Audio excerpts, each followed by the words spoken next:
Hey guys, J-Man here in the Phantom Zone, and we're back today with another edition of Versus. So this is where we're going to take two movies and pit them against each other and see who comes out on top. Today we're doing Superman versus Superman 2. This is the Christopher Reeve films, of course.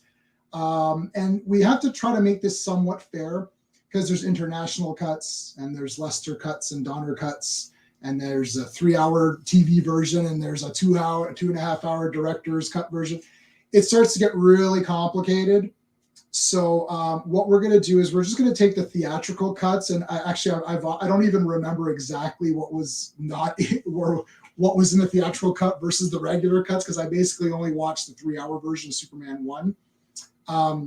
That's going to make things a little bit fair. The Donner cut of Superman 2 has great scenes, better scenes, I would argue, than the Lester cut. The ending's not that great, but again, it starts to get really muddled. It's not really a complete film, I would say. So we're going to go with the Lester theatrical cut versus the Donner theatrical cut of Part 1. We're going to use the my space review method, which is story, pacing, artistry, characters, and enjoyment. Because if you just go by which one you like more, it's like Alien versus Aliens last week. It's like, for me, I like Alien better. Some people like Aliens better. But we're going to try to kind of deconstruct this a little bit more than just say, oh, I like this one better and then the other one sucks or whatever. We're going to compare the stories and the pacing and the artistry and the characters and then just your enjoyment of it. And we'll see who comes out on top. So in order to do that, I do have to have some people here to help me. So we've got, of course, one of our regulars. And, of course, that is Steven.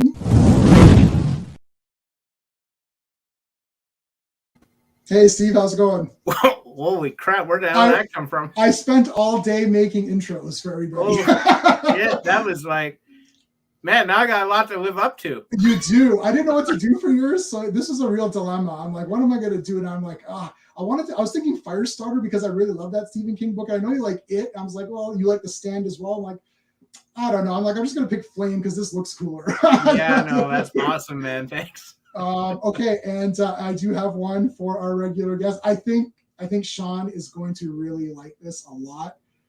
He's laughing. I can see him backstage laughing. I came up with this, and I was so excited. His is better than mine and yours, so that kind of irritates me. But all right, so let's get Sean in here. Oh, wasn't that did I not time that perfectly? That's awesome. That's awesome. I was like, what in hell intro is this going to be? I'm very happy with that intro. I was like, I got to get the Transformers because you're Decepticon on your YouTube channel. Yeah. And I made your logo to kind of try to mimic sort of the Decepticon tones and colors and all that. That was crazy, man. But yes, and today we do have a special guest. I don't have an intro for this special guest, but I was trying to make one. I've got an idea of what to do. And it's very obvious what the intro would be based on his name. And he's been here 100 million times, and that is Clobberin times. How's it going, dude? Hey, my friends, good to see you. I'll do the intro. It's Clobberin times. Yeah, I know. What'd you expect? If I stay in black tonight? I want to get Stone Loki's, because I know he does it when you guys team up. So I'm going to try to grab that audio from one of your videos next time you guys collab, and maybe I'll get it because he says it the best. He does. Loki says it. He turns off turns his mic on during the intro and just yells it. Hurts his voice, poor man. Good old Loki. He's the man. All right, so let's take a look at who's in here. We got Skeptic. How's it going, dude? I haven't seen you for a couple, right? Yeah, man. Steve was like, "Where is Skeptic?" Yeah. Arkham, what's going on, dude? I know we're getting super fancy around here. Arkham, how's it going, dude? We're gonna talk comics and stuff on Sunday, dude. I've caught up on most of the DC stuff. Okay, we're gonna get into all that. Ron Jen, what's going on? You talk about theatrical cuts of both. Yep. Yeah, we're just gonna do theatrical cuts, and maybe Sean and Clobby can keep me straight on what's in what version. I just saw the theatrical, so you just watched. Oh, nice. I saw the 3-hour one when I texted you saying, "What the hell are we which one? Yeah. The 3-hour one is the only one I watch. Does anyone, just really quick before we can get going, does anyone not watch the 3-hour one as their standard Superman film? I do now. I do now, pretty much. The ABC one you're talking about, or the Donner cut? I mean Donner cut of the first one, not second. I think the Donner cut's 2.5 hours or something. It's 2.5 something, isn't it? Yeah. 2:31 around there. Yeah. 2:31. Oh, really? Okay. And theatrical is like 2:23, so it's not that much more. Isn't there one though that is aside from the ABC cut, where it's called the director's cut anyway, where you have some things like, for example, out in the when they go after the missiles, they have real long unnecessary scenes, like of just flying over the where the missiles are before Right. Ketchbacher, all that kind of stuff. You know what I'm saying? Like really that go on forever. Some of that stuff. That sounds like the 3-hour cut to me. I think that's the 3-hour one. Because they're freaking out about those missiles for a good while. But that's not the ABC cut though. It's supposed to be. It's so the ABC cut was it's technically 3 hours and 8 minutes long. Right. But 8 minutes is the end credits, basically. Right. It was 2 nights, but they didn't do all that in the ABC cut. That stuff with the missiles. I'm lost. Which cut? Like which release is the ABC? Which one is that? Like I have the big. It's long. I haven't seen it then. So it's this is the 3-hour, I think, and this is the special edition. Cut. Special edition. So that's a I've seen that separate one. Blu-ray. That's what I have right there. Yeah. And I've got that one, but then there's a 4K, and I don't remember what's on the 4K. But I got so the this 4K has as well. the theatrical and the director's cut. And Right. the director's cut is probably what most people are familiar with, because that was the standard DVD cut when they released the previous cut, which was the silver. Yep. Yeah. And that had the commentary with Mankiewicz and Donner. Right. And then the theatrical cut has the Salkind commentary, and I can't remember the other guy. It's a mess, basically. Yeah. I've seen the director's cut. I have not seen the ABC cut. Okay, so that was that was a different, the one that Sean showed where you got the two, it's like that split cover. Yeah. That was a separate release that was not in that silver DVD that we all got, and then we upgraded to the blue. I just want to say too, the extent, so the director's cut that we know now as the director's cut was called the extended cut. Right. In the DVD release and the Blu-ray release. And then it was called the director's cut or special edition on that other Blu-ray. So it's changed names. One way to tell. Go ahead. I'm sorry, Sean. Yep, go ahead. One way to tell that is on the director's cut, not the ABC cut, exists the scene where he talks to Jor-El after he goes around after his first appearance, where he flies around Metropolis. Right. The scene after that, instead of just cutting to Luthor after Clark talks to the guy and says, "Well, that'll be a day, huh? The day a guy can fly, huh? So you'd be surprised." But then there's a cut to a scene where he's talking to a hologram of Jor-El about how good it felt to be a hero. Right. That's director's cut, not ABC cut. Right. And it's good too, like that. Yeah. I would say honestly, J-Man, like whatever cut we're talking about for part 1, my scores are the same. Me too, really. I would say the same, because I can take a longer movie that's a little, I know some people it's like, oh, it's a little long, but I can do 3 hours like no problem. Like I do Lawrence of Arabia, Ben-Hur on my spare time. I'm like, let's throw Ben-Hur on. It's like I can do long movies. Yeah, no to me the only weak thing about the super long one is the whole caper with them trying to redirect the missile. Yeah. That goes on way too long. Yeah. So, I can see why you trimmed that up quite a bit. Yeah. Yeah. I mean, it's trimmed for a reason. I heard that 3 hour 8 minute cut is the original cut before they released it in theaters, and then they had to pare it down. And then when ABC came knocking, they were like, "Well, we have this 3 hour 8 minute version. Do you want this?" So yeah. Television is weird because they need it to be a certain length. That was the Halloween fiasco. Yeah, but they wanted to sell a lot of commercial time, right? And to have a 2 hour, 2-night event was a 2-night event. Yeah, like there's like Maniac Cop. This is horror talk, but like Maniac Cop, Halloween. It's like movies where it's like violence is removed and then footage is added to extend it. That's where you got that Halloween crap where Donald Pleasance is talking to young Michael, which I don't like. Actually, I don't like that. But in any case, yeah, it's weird with TV because the ads. It's 22 minutes to an hour for ads, pretty much, right? Yeah. It's crazy. So yeah, that 2-night Superman was awesome, but he didn't appear like. I remember that night. Sucks. I couldn't have. I was so excited about that ABC cut that night yeah. when the first one. Yeah. Oh God. But yeah, look, I got to get to part 2 in that when that was a 2-nighter. I'm like, where's night 2? Because night 1 was like there wasn't any Superman. Like this is me as a kid talking. Yep. Yeah. I remember they cut it right. They freeze frame right when he's flying up, like right after, like, say, Jim, that's a bad outfit, and then he fly, and then it freeze frames. I'm like, what the? Oh, yeah. I was like 3 or something. I was like, oh my God. I still have my VHS tape of it somewhere buried. Oh wow, that's great. With the commercials? Oh, I cut the commercial. I was cutting those commercials. I was They're chopping those precious. bitches. Yeah, no, but at the time I just didn't want commercials. I wanted it cut. Yeah. So yeah, and it was tough to wait the next night for some reason because I knew we were going to get to see what we didn't see in the theater: the guns and the ice and the fire. Yeah, that's cool I don't know why he cut that out of the theater. That's really good stuff. It looks modern practically because like the bullets and everything. It's awesome, you know. So really, you can watch the director's cut. Like, I mean, if you want the 3-hour one, that's getting into more hardcore fan territory. Like the 2.5 is fine, really. Yeah, like, yeah. That's. I mean, I'm just gonna do the 3 because I want the most Christopher Reeve. Sure. Action or whatever you want to call it. Like, you know, I want the full. Even for Superman 2, I was talking before we started that. I'd love to see a Donner Lester take the best parts of everything and make like a Because we're upset that some of the sound cues that we loved as a kid are just not there in the Donner cut. Like "Care Step Outside" is one of them. That's like my favorite damn thing. And I think do they not ruin why do you say this to me when you know I'll kill you for it? Like, do they not have a different weird take? It's a weird, yes. And even Too Late, Luther, Too Late. That's said, like, as soon as I saw Donner, I'm like, whoa, that's weird. It's not exactly the same. Because we quote it all the time, and then it's like, well, that's different and weird. Feels weird. It feels weird, yeah. Okay, so we're gonna do this the space way, but before we do it, we're gonna just do a very super quick. I'll start so you can kind of get what I'm asking.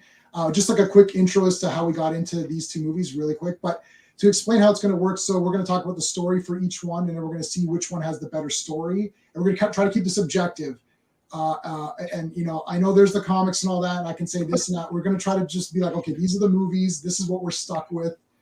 What's better within itself, because it can become unfair, right? Like, it's like the Batman 89. I know 89 won, but I thought we were very fair to Batman Begins, and Batman Begins even beat 89 on a category, I think, right? So we're gonna try to keep it fair. Pacing, same thing. The artistry, the characters, the enjoyment. But I just want to say real quick. So I didn't see Superman 1 or 2 in the theater. So this is my history with those 2 movies. I didn't see either in the theater. I saw 3 in the theater, so I loved it. As a kid, I owned the clamshell box VHS of Superman 1. I saw it off of TV like everybody else saw it off TV. Superman 2 was the normal slipcase VHS, 3 was the normal slipcase, and 4 was the normal slipcase. As a kid, Superman 2 was like easily my favorite, no question. Superman 1 was my least favorite because there wasn't as much Superman. It took a long time to get going. And obviously that was, you know, so 2, 3, 4 is what I watched all the time. I think I liked 2 and 4 the best because he fought villains, and like 1 and 3 there wasn't anything like, you know, like that computer was okay, I guess, you know, whatever. So then obviously as I grew older, I started to appreciate part 1 and see what a great film it is just as a film and as a representation of Superman and bringing that character to life and whatever. So as it stands today, this is not a debatable point. I'm just saying, as of today, I love all 4 movies. I don't care. They're all awesome. Christopher Reeve is my hero. I donate to his charity every month, recurring. So it just comes out of my bank account. I love Christopher Reeve. He's a hero of mine. He is Superman. And if he's in it doing Superman stuff, it's automatically awesome. I know we're not debating that. I know because people don't want to debate me. It's not happening. I can debate other movies, but I cannot debate. I hear you. I'm with you, man. Yeah, exactly. Christopher Reeve is Christopher Reeve. So yes, this 1 versus 2, it's not as easy for me as it will be for some other people, including people on this panel. But so I'm gonna try to be as fair and objective as I can while I'm doing this. So Steve, do you want to give real quick your kind of background with 1 and 2, and then we'll go to Clobby, and then we'll go to Sean. Yeah. So I don't know what happened with part 1. I remember watching it. It wasn't the ABC thing, but I remember watching it off television, and I watched the first hour. I remember I getting up to the point where he saves Lois Lane in the helicopter, and that's it.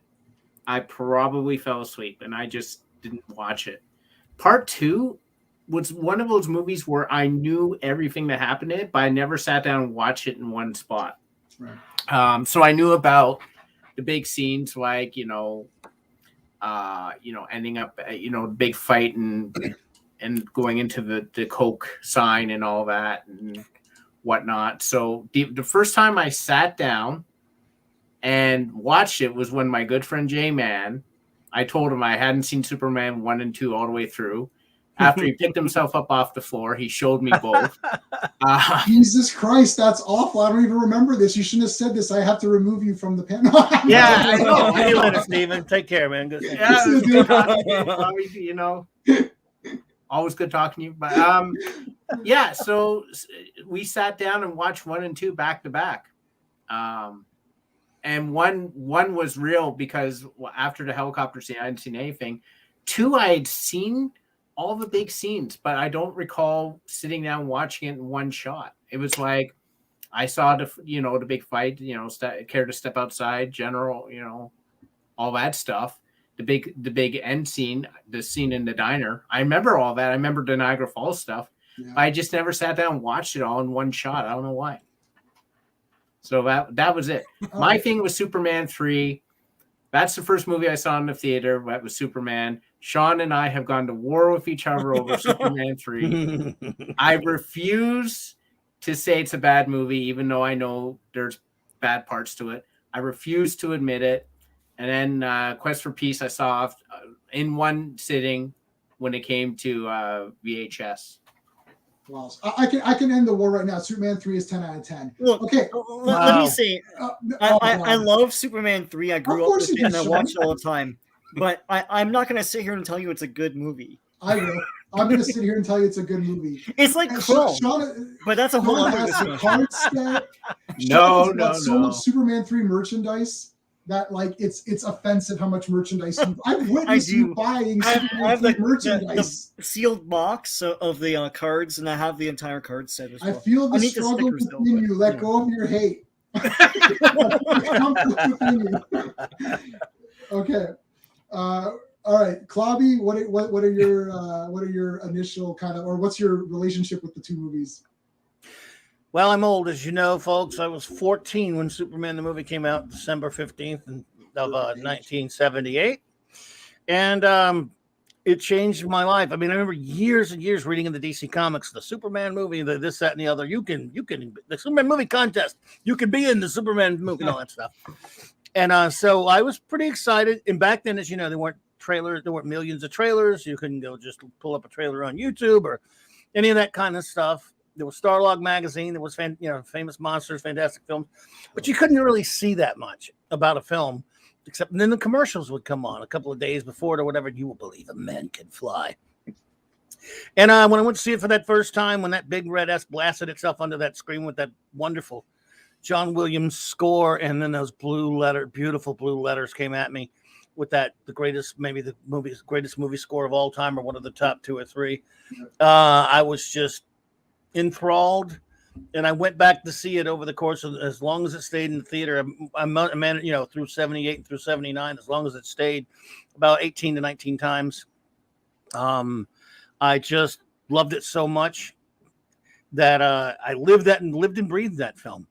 So when 1981, when the sequel came along, I walked out of the theater at the first viewing of it, trying to convince myself that I loved it. And of course I had to go back again the next night because it was already too late to go back again that day. And then I walked out pretty angry, and then seeing it about 2 more times, Good God, I hated that movie so much. It was until Return of the Jedi, my most disappointing and horrific, just let down at a movie theater experience of all time. A Jedi may have topped it. It was close because I love Empire Strikes Back. It's that and Superman 1. I vacillate between those two as my all-time favorite film. So, yeah, those two follow-ups to my favorite films were brutal to me. And Superman 2, it's sort of like a love-hate relationship. I've watched it a million times. I just hate the way they drop the ball on, this. You have one Superman, the movie, treating the character with the respect he deserved. And the next one, we later know why. We all know all the stuff that happened, Right. in the background. The way the character was treated in the second film, don't get me wrong, I grew up loving Adam West Batman and stuff, but this should not have been a camp fest. And it was a bad movie. And again, like you, J-Man, it's still in my heart. Just like 3 is a horrible movie. 4 is an unbelievably horrible movie. And they're still in my heart because of Christopher Reeve and only Christopher Reeve. All right. Okay, Sean. Yeah, like probably J-Man and Steve. I don't really know when I saw Superman first because it came out when we were like 1. So it's just always been around. It's like Star Wars, and it was always on TV, and it's sort of like pervasive. So at some point I saw it. It's funny thinking back, and even when I was a kid, I thought this was peculiar because it seems like it should be a boring movie, Superman the movie, but I was always enthralled by it. I love the music and everything, and just the messaging of it too. And I remember seeing the TV version, even though I must have been 3, but I remember when it cut and everything. I don't know if they showed it again, or I think it was that one time only, but Superman 2, I grew up with that as well. I watched it like tons of times with my cousins on VHS and memorized all the lines. To me, 1 and 2 were always equal, even though they're very different movies, different kinds of movies. But they were always the same sort of Superman excitement for me. I remember like a lot of, I don't know if I've mentioned this before. I don't know if anyone remembers that weird VHS tape that had the Coca-Cola was trying to insert their commercial in the middle of the movie. Mm-hmm. It's like just after General Zod gets thrown into a Coke sign, then they show this, like, I think it's the Michael Jackson Coke commercial, and then they go back to the fight. And I'm like, it was like in the early days when they didn't know how to advertise in VHS. It's like, just put them in the front, man. Yeah. But yeah, it's like Superman 1 and 2 to me were like the ultimate. I loved 3 because I was not discerning and I was a kid. I still love it, but that's a whole other discussion. And 4, I think I saw that on VHS. But the whole Superman craze of the 80s is amazing, and I want that back. Superman peanut butter and Superman being the apex of superheroes and not like Spider-Man and Batman. Everyone knew and understood that Superman was the best.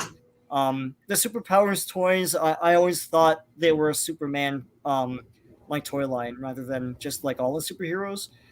It was his color scheme on the packaging and everything. So yeah, I've never fallen out of love with these movies. So yeah, so it's gonna be tough scoring them together.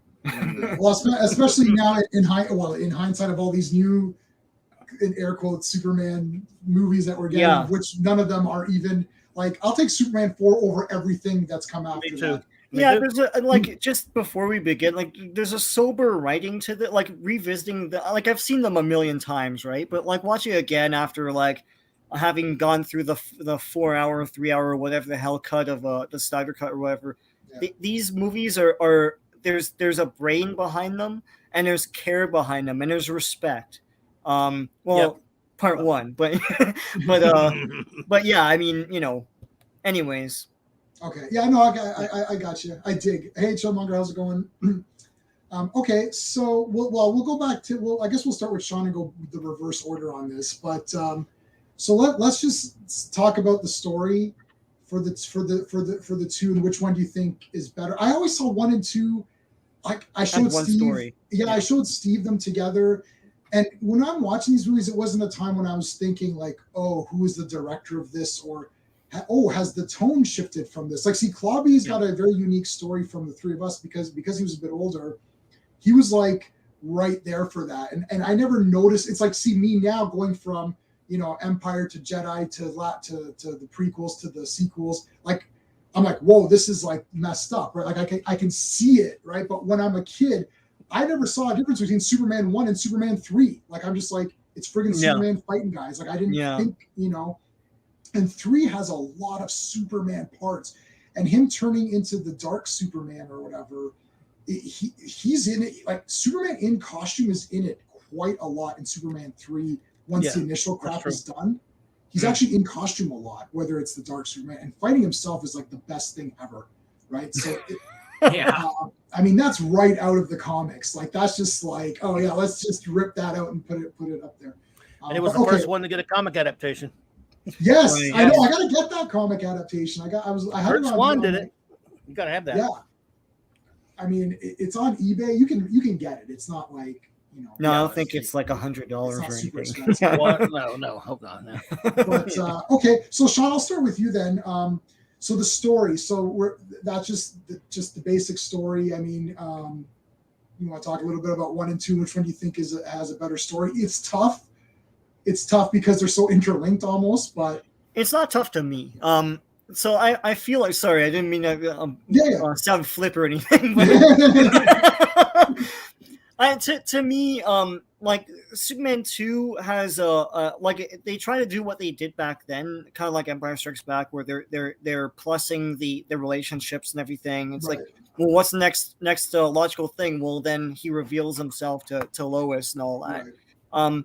The problem with 2 is that through like flipping the directors and everything, a lot of it doesn't make sense if you really want to think about it. And in some ways, the Donner cut doesn't make sense either. But I realize it wasn't a finished movie.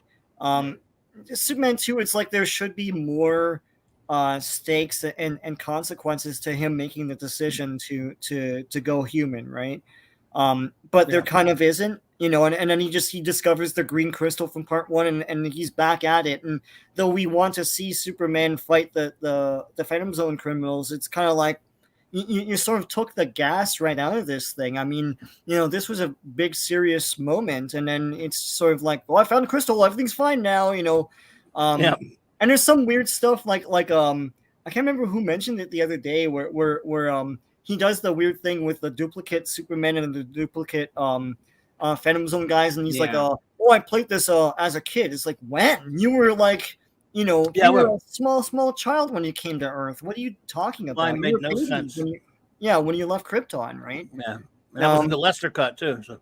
Yeah, there's some there's hankiness there. Like, it zips along just fine, and I love the overarching theme of part 2.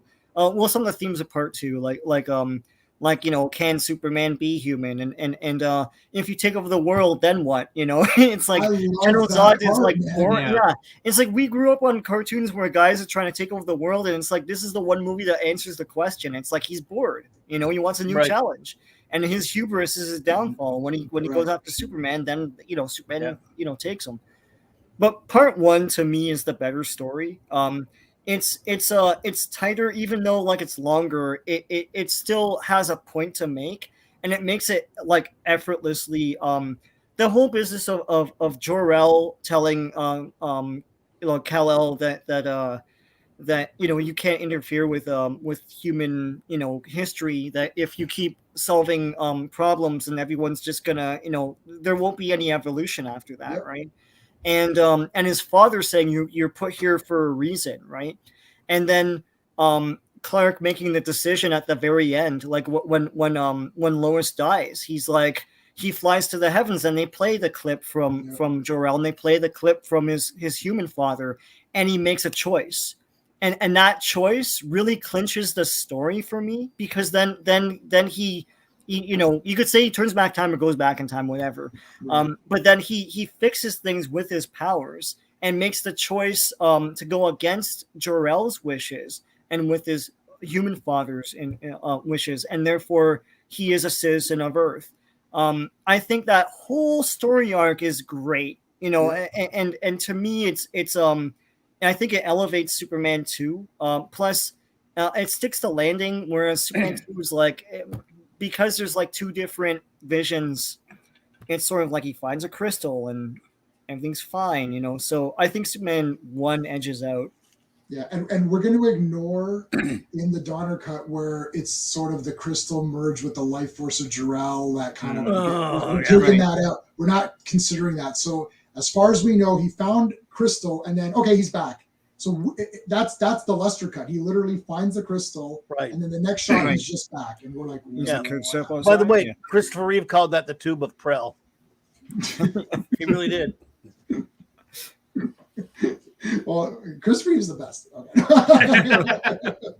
Okay, so we've talked about that too. The idea that he makes it. This is where Sean and I are always involved in arguments with a lot of people when they talk about our other favorite movie, and we say it's like Superman decides. Like Superman is human. It's been decided. Like he grew up as a human. I've always, don't get me started on that whole Superman as the other. I hate that. It's like he's an alien. He grew up on Earth. If you're saying that he's an alien, like I know he's not a real person, but if you're saying that Superman should be treated as though he's an alien because he's an alien from outer space, then what are you saying about like immigration? And if you're two and you come to like Canada or the United States, you're Canadian or you're right, exactly. Like, I don't. Yeah, Anyway, exactly. Yeah. Okay. All right, Clobby. So the story of part 1 versus the story of part 2. Well, as you know, they started to film a lot of it together. They filmed, it was going to be filmed in one big chunk, then chopped in two. And then, of course, it was pretty much, although a lot of things got changed by Lester later when the big, falling out happened. So part 1, it's almost, in a sense, to judge it as a story is a little bit difficult because it was a foundation-laying origin story. And they took their time with it to show the origin respect. And it was a beautiful, telling of the origin. So by the time you get to your last half, once you've introduced Superman, as much as I love the film, I will even acknowledge that they didn't handle it quite in quite the best way. But how much time did they have? There was no time to rush it and put the Phantom Zone villains in one. So you just finished it up and kind of let's introduce Luthor, let's have him bench press California, and then change back time. And it's a fairly thin story, to be perfectly honest with you. However, 2 had the better idea, the more comic book idea that was squandered for adding camp and cheap laughs, and even him giving up his powers. Because even as a kid, I never bought into him giving up his powers for Lois. And even if you still like the movie, a lot of people who still liked it were going, "Yeah, why would he do that? Yeah. Why would he do that? I mean, it's just going to get divorced in a couple of years, and just imagine they get divorced. He's not going to have superpowers anymore. It's not like she just got half of his crap. She also got his superpowers taken away from him. Again, he's walking around he's like a bum. He's like all drunk and I gave him my superpowers for that. Couldn't stand that element of it. I did not like him giving up his powers. I hate that bit. And this episode, other than that, it's a fairly straightforward but fairly comic bookish story with the Phantom Zone villains coming back. So I'll actually, as a sprawling superhero epic that it could have been, I'll probably give the nudge to the Superman 2 as an idea. Whereas the first one, you're stuck. You have no choice. You're telling your origin, right? And so that puts you kind of in a trick box where you got to do a certain thing, and then you're left with the rest of your movie. You have to introduce Superman. You've got an hour to do it. So it was just like a foundation. I don't know if it's not that complicated a story really. So it's tiny, but I might give it to 2. I just think they squandered it. No, that's fair. See, this is why I wanted to go last, because I was assuming I was all going to get convinced one way or the other, and now you guys have let me down because you guys have each picked a different one. So Steve, you're gonna have to try to sway me one way, because I don't know. I can't decide. This is gonna be tough. I could not decide until I thought I'll decide live this moment. And when I was thinking of this one, like 1 and 2 are so intertwined, it's so hard for me to differentiate where one. I know where 1 ends and 2 begins, right? But like they are so interlinked. Like, and you showed me 1 and 2 together. So like to me, it's one movie. To me, Cheers to me really for that. hard. And I was going to take your sort of thing and hear the arguments, but I'm going to go with Superman 2 based on what I originally thought, and this is why. I am not a fan of the plot element of Deus Ex Machina, which is the God in the machine. I feel like the end of Superman 1 is a prime example of Deus Ex Machina, where he is able to either go back in time or switch time. I find that that's a very, like, first of all, I remember when we first watched it, I looked at you and I'm like, did he just go, like, change time back? And you're like, yeah. And I'm like, Superman can do that? That's kind of weird, but okay. I don't like that because you've now given me a reason to never believe Superman's in danger because he can always just go back in time or switch time or anything. I don't like that. Second reason is because I'm very much of a visceral guy. I like the villain and the heroes fighting physically. I like the physical confrontation. I don't get that in 1. I know I can't get that in 1 because when you set up Luthor and Otis, like Ned Beatty's nothing. Right. And this is pre-crisis Luthor, right? He's the sort of goofy scientist guy. You know, he's not going to have a fight with him. You give me the Phantom Zone criminals, there's going to be a fight. And I like how it's more so he uses his intelligence to outsmart them. He doesn't go through, hey, I can switch back time. And when that happened in the Donner cut, I was like, oh my God. Like, thank God that didn't do that. I just think it's Superman 2. I thought of this when I was thinking about which one I liked more. It's basically, and this is going to be a strange metaphor. Do you like the Rocky movies? Do you like more that Rocky becomes champion, or do you like that he rediscovers how to be champion? Don't say it. We're going to do Rocky 1 and 2, I think. Oh God. Oh, that's going going between those two all the time. Like, we're doing Rocky 1 and 2. If whoever wants, if you guys all, we're doing it. That's tough. That is tough. So don't say your answers. Yes. But like, I like the idea that he make, and I had the same reaction as Clobberin when he gives up being Superman. I'm like, why the hell would? Oh, he does it for Lois. I'm like, ooh, that's a bit of a stretch for me. But I like the fact that he sits there and he's like, oh my God, what have I done? I've left the world without Superman. That's crazy. And he does the big journey back, and he goes and finds he finds the crystal and whatnot. Mythic, sure. And all that snow. Sure, he found it. But like, I like the fact that it reaffirms to him why he's Superman. I've always said in life you learn more from your mistakes than getting it right the first time, because it could have been a fluke. It could have been for things. But when you see things go to pot, then you learn from your mistakes. Then you become the true what you are. And I feel that that's what happens in 2. So that's why I'm going to give 2 the nod. Superman 1 is still an excellent film. I'm going to talk a lot more positive points about it later, but for story, Superman 2 is the one I'm going to choose. All right. I mean, so for me, because I love both movies, they're both 10 out of 10. I just, I'm gonna go with Superman 2 only because, look, I want to see Superman fight the Phantom Zone villains. Right.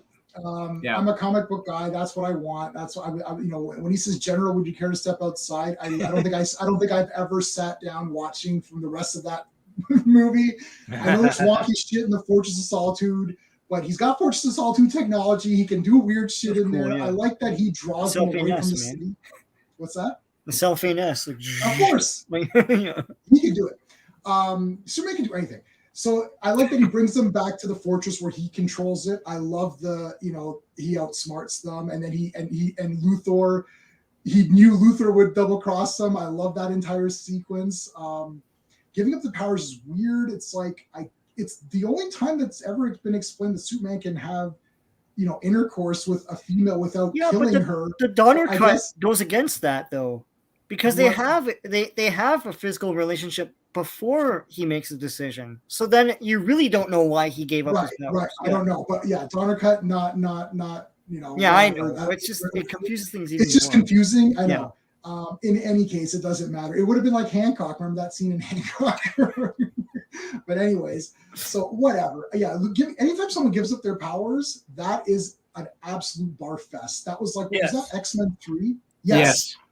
Their like they weren't the mutants. I'm like, I literally am watching this to see mutant powers. Yes. Like, what am I watching this for? The second someone gives up their thing, I hate that so much. They defined superhero sequels forever after that, though. I know Spider-Man. I mean, 2 you don't get loses Spider-Man 2 powers. without Superman 2, right? So, yeah.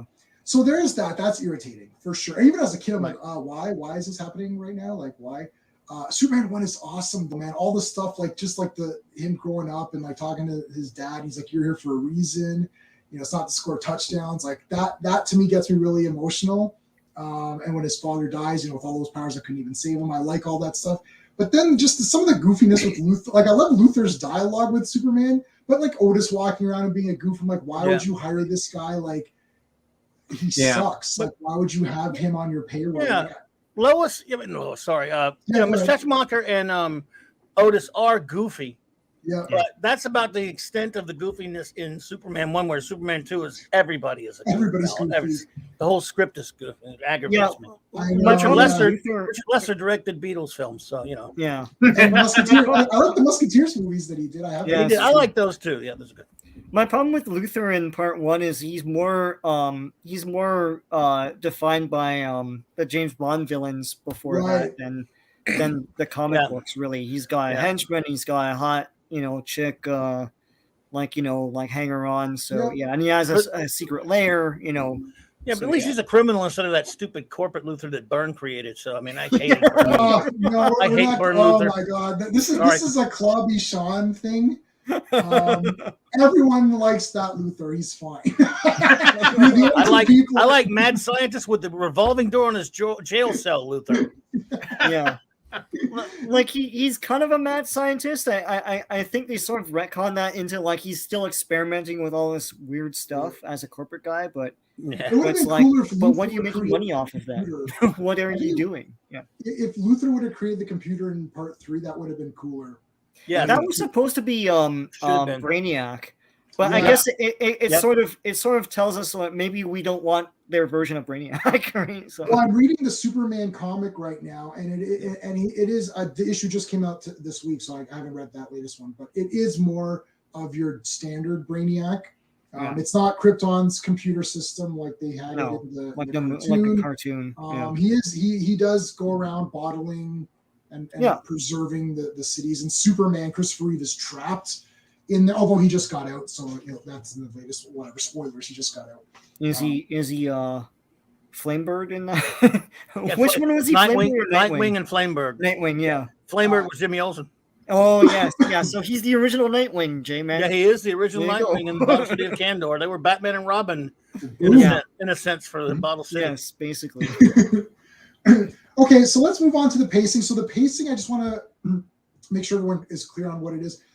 We're not saying, Superman 2 is shorter, so it's faster paced. I'm talking about, like, does it fit the film, right? Like, Lawrence of Arabia is a long movie, but it's not boring. You need that. Ben-Hur is long. It's an epic journey. Superman 1 is long. And you can do whatever cut. You can talk about whatever cut you want to talk about. I don't think the 3-hour one is boring. There's some parts that need to go, I guess. Maybe the 2.5-hour one is the better of those two. But I don't mean that. Yeah, Superman 2 is fast. It's shorter. I mean, like, is there pacing issues with either movie? Let's start with Steve on this one then. For 1 versus 2, for just like the pacing of the movie. I'm going to give it to 1. So 1 is better paced, right? Better paced. It takes a while for him to become Superman, but I don't feel there's a lot of dead air there. Like, there's always something going on with the train or Pa Kent passing away. Or like, even the scene where they have the whole blowing up of Krypton. He comes to Earth, and what's he immediately do as a baby? He lifts up a friggin' car. Like, exactly what happened with me. That's exactly what this Superman called J-Man one.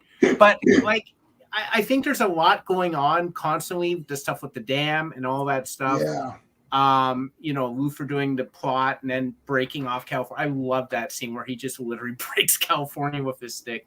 The scene in the big pool where it puts a kryptonite necklace on, and Miss Tessmacher's going to, runs in it, jumps in, saves him because gotta save Hackensack, New Jersey, right? And then the missiles. Like, there's always something going on, so it doesn't feel fast paced, but it is fast paced. Whereas 2 has a lot going on. It's a shorter movie, but I find the scenes with Lois a little bit, because he's going to get the powers back.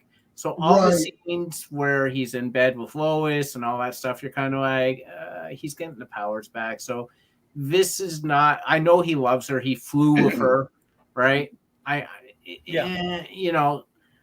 feel it's a little bit of dead air. I love everything to do with the villains, but they show up, they conquer. They show up, they conquer. They conquer on the moon. They show up in Houston, then they conquer. Then they go down to Washington. President kneels before them. E.G. Marshall, who was wonderful in 12 Angry Men, might add. Best actor in that movie, aside from Henry Fonda. Yeah. I mean, there's a lot to like, but Superman 1 just hits every mark, and there's something interesting and appealing happening or meaningful happening every second minute. 2 has that dead air where you're just like waiting for him to get his powers back. Right. Okay. So part 1. All right. So let's go Clobby next. What do you think for pacing? Easily Superman 1. It for me, even as a 14-year-old kid at the time, there was never a dull moment. I do get that there are some scenes, with that out in the fields of Kansas, if you will, that leading up to, that take place, I guess, right after Paul Kent's death and stuff like that some people may find boring. I didn't. I mean, you have that wonderful music to accompany it. You're talking about Lawrence Arabia and films like that. It has that kind of feel. There's such a wonderful epic feel to it that there was never a time in this film that I was not either just enthralled, just geeking out over Superman stuff, or being entertained, even with the silly stuff. Look, the scene with the cops chasing Otis through the subway. That was intense. When we finally meet Luthor, when you have some of the more comedic moments with Luthor and the gang, I'm fine, because I know I'm going to get to see Superman again, and I'm enjoying the banter between those characters. Sure, Miss Tetchmacher, who is wonderful to look at, of course, and Otis are silly, but Hackman is just terrific. So there's never a time when I'm not either seeing Christopher Reeve being terrific on the screen or Gene Hackman being terrific, and it moves and flows beautifully for me. The whole thing, it's long. I guess it's a long film, but when you go watch the same film over and over again at the theater 18 times, and you just can't wait to go back. Very few films have done that for me. Whereas 2 does meander, it moves fairly well in spots, but other times, Steven said it better than I've ever heard anyone say it. But the time he loses his powers, it gives his powers up. When I'm watching it for the first time and every other time, I'm like, oh man, he gave his powers up. I'm not happy right now. I know, even though as a kid, he's going to get his powers back. It's just like, what did you do that for? And then he has the really idiotic scene with the bully, which is cringy crap. And it's just, oh God, this movie is just, the villains are great. The scenes with the villains are great. I love them, but I don't know. Donner had some different ideas for a lot of that. He was gonna have them throw the moon out of orbit. Oh wow! And Superman go get it. He also wanted to have a scene, because they still had the idea of losing the powers. There was some differences. He wanted to have a scene, or he talked about. I'm sure they didn't film it, of him confronting a couple of thugs in the Superman costume without his powers. That was talked about, but I don't know if they did that. But the whole throwing the moon out of orbit, something like that, and Superman having to go get it, things like that. That was closer to getting done, and I don't know what happened with the budget and stuff like that. But the villains are fine, but the movie kind of just goes up and down. And I think its momentum kills. Whether you're like me, who has a stickler for all these other reasons for disliking it or not, it kills. Right when Steven says it, when Steven mentioned that, I go, yeah, that's when the thing kills for me, when he gives his powers up. And I'm like, oh, God, why? Look, nothing against Margot Kidder, but let's just be honest. She wasn't really that. I mean, look, Terry Hatcher, maybe. Yeah. Well, what about Mariel Maybe. Hemingway from Part 4? She was all right. Oh wow! Oh, yeah. If I'm giving up superpowers, it's probably I wouldn't for anyone, but it's going to be at least Terry Hatcher, Mary Hemingway level. Yeah. Yeah. Maybe. I'm with you, Clobby. Oh, Ned O'Toole, Yeah, Ned O'Toole. but not Margot. I'm sorry, Margot. Oh man. I don't think he understood that. Like that's why she loves him. It's like and then Exactly. yeah, later on she's like, oh, she says something and then Clark is like, yeah, I wish that guy were here. It's like, Yeah. oh, yeah, the man I love. It's like, well, she's shallow. Why are you with her? Like, It's also the least Superman thing you can do because Superman, you have, I'm sorry, dude, you gave up the power to help people, to possibly save mankind, to do all those wonderful things. You're gonna have to walk around now watching people die and all these things that you could have prevented. Except, I got you. You wanted to be happy. I think it's silly. That's also silly plot contrivance to say that he can't be married to somebody with his powers. We've later that's been shot to crap. Also, it's a bad premise. It's a bad idea. Any way you slice it, and it shouldn't have been in the movie.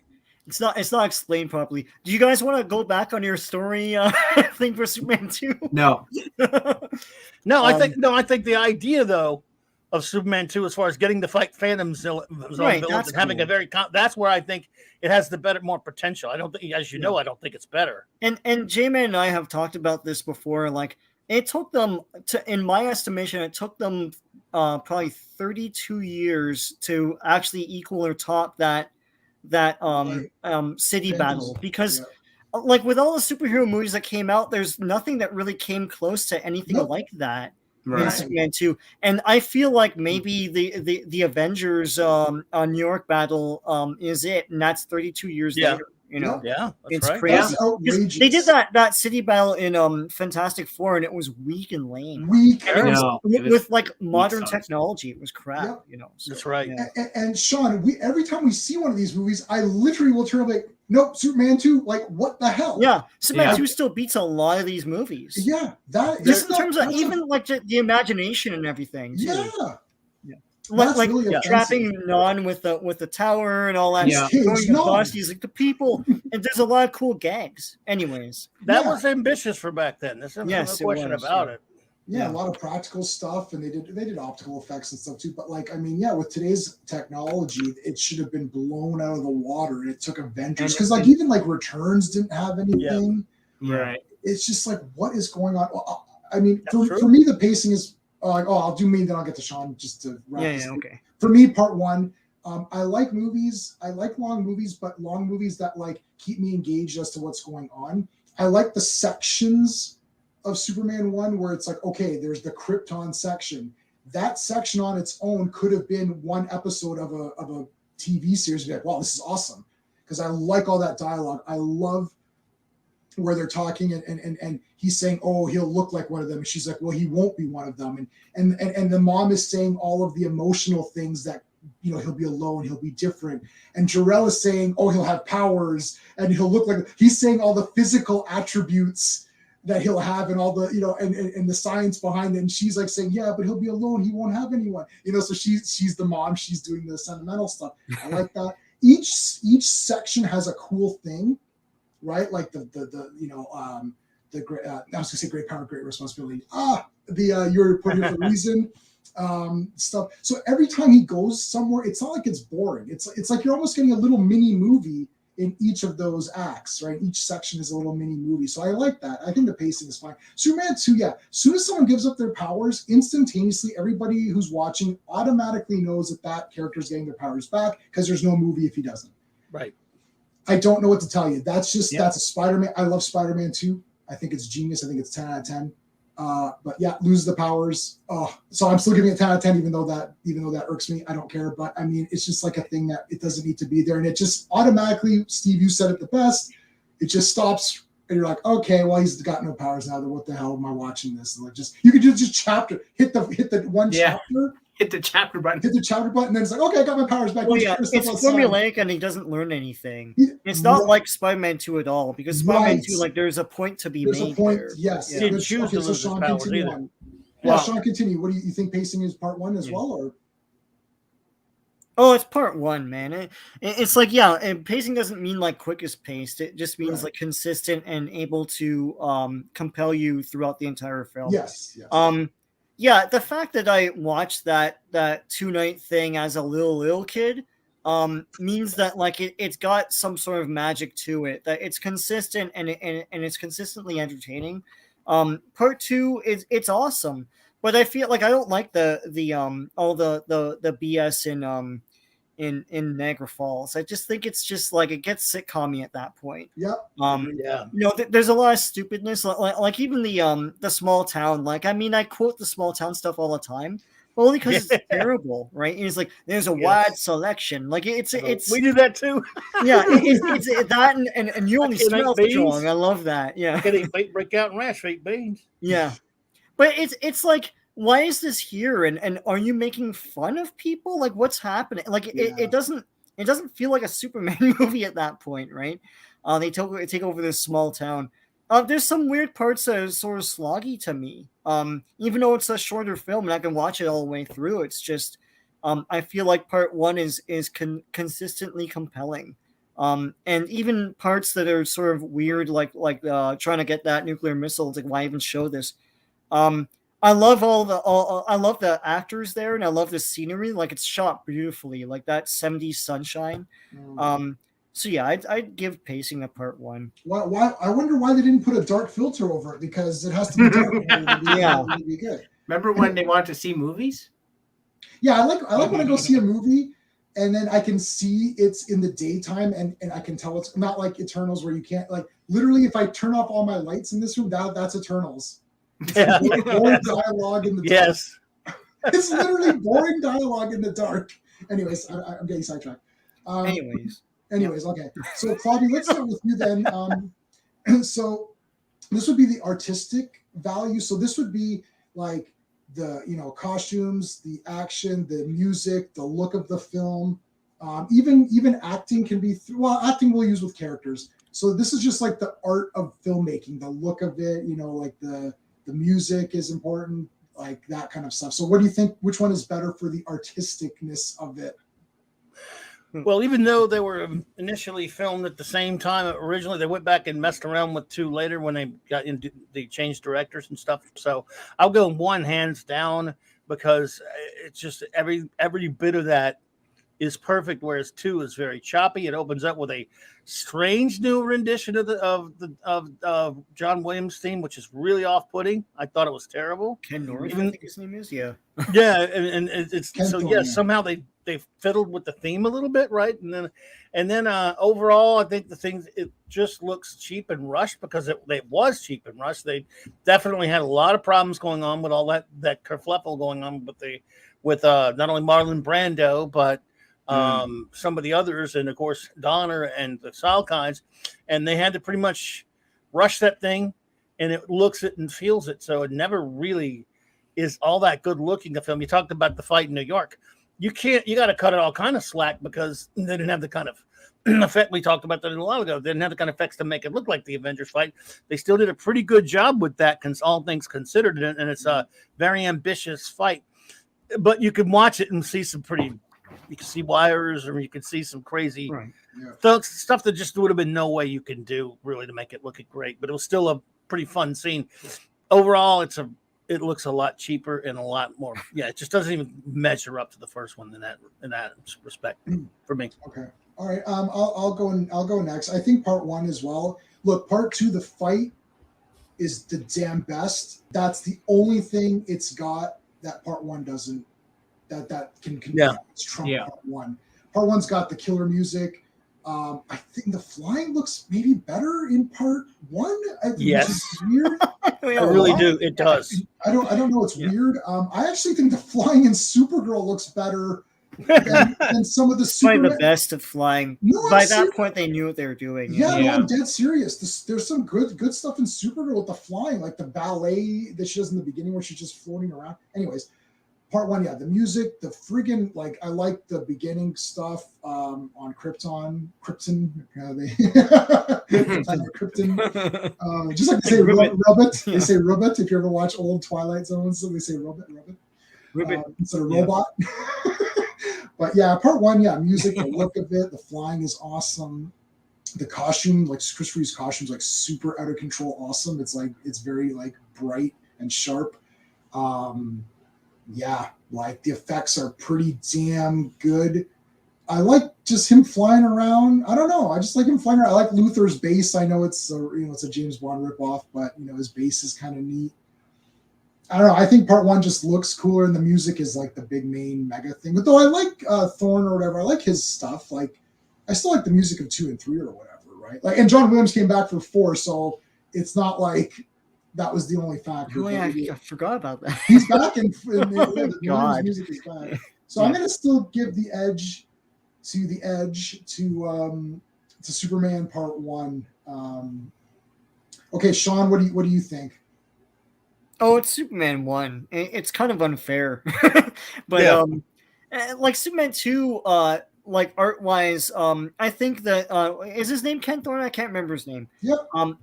His impression is okay, it's serviceable. I don't know if the Phantom Zone theme is his or John Williams's, but it's, I mean, the sound cues are fine. It does look cheap and rushed, but I do love the Phantom Zone criminals and the way they carry themselves and the costumes. I guess that's all from part 1 though. By the way, Yeah. that's red, eh? Yes, Right. most of it's from part 1. If you buy, I bought the toys and it's like got a red tint to it. Oh yeah, The black. yeah, that glam rock thing. But but yeah, part 1. Look, the fact is, part 1 broke ground. That's something that people still don't really realize. I think. I mean, this was the first. I mean, I know there's Doc Savage like a few years before, but this was. I the love first... Doc Savage. By the way, yeah, I love that movie. But this is the first serious Right, attempt to make a big blockbuster like. And basically America's like fairy tale, right? Yep. And they made it seriously. They took it seriously. There's still jokes in it, but they took it seriously. And that magic trick right there is the sandbox that every superhero movie after this film is sitting in and playing in. It's like this is the one that set the table, and doing that is something that's taken for granted today. But when no one's thinking that way and you're thinking a different way and you do this movie and no one is on your side, if you look at the making of, like, no one really backed this because they were thinking of Batman, like Adam West or something, or even that George Reeves is like, you're not going to make the flying work and all that stuff. But even the flying effects, like breaking that ground, everything is great. And like, listen, that costume is insane. It's even more insane now when you watch it. It's just like when I see it, I'm like, oh my god, it's the character brought to life. Like, no, like I don't know if there's anything changed. It's like it's all the great. Circle on his belt, man. That oval. Yeah, the oval on his belt like is iconic to me. And that's there. It's all there. Yeah, S. Look, even the fact that they changed up the Fortress of Solitude and Krypton into something else.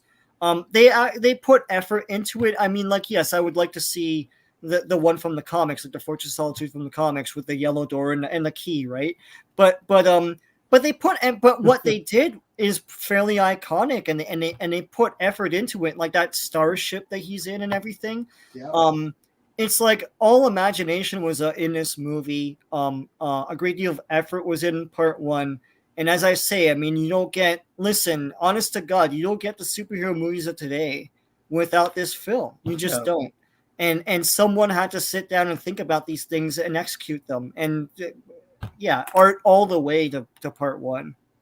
Indeed. Yeah, I mean, like part 1. Yeah, I've argued with so many people on these streams when someone's like, "Oh, I'm not a big fan of the Christopher Reeve Superman movies." I'm like, "Okay, so you're not a fan of anything, because without that movie, you wouldn't be commenting on my channel right now." Yeah, like it's like it's like, and there's people with like Superman logos as their avatars. Like, I wasn't into the Christopher Reeve movies. I'm like, okay, so anytime someone says that, that's an automatic red flag to tell you that they don't know what they're talking about. And I've told people this. I'm like, if you actually don't like Superman Part 1, don't tell people, because if you say it, it's automatically telling that person that you know nothing about pop culture or comics. It's just like, it's right. like, I like J.J. Abrams' Star Trek. It's like, okay, so you don't know anything about Star Trek.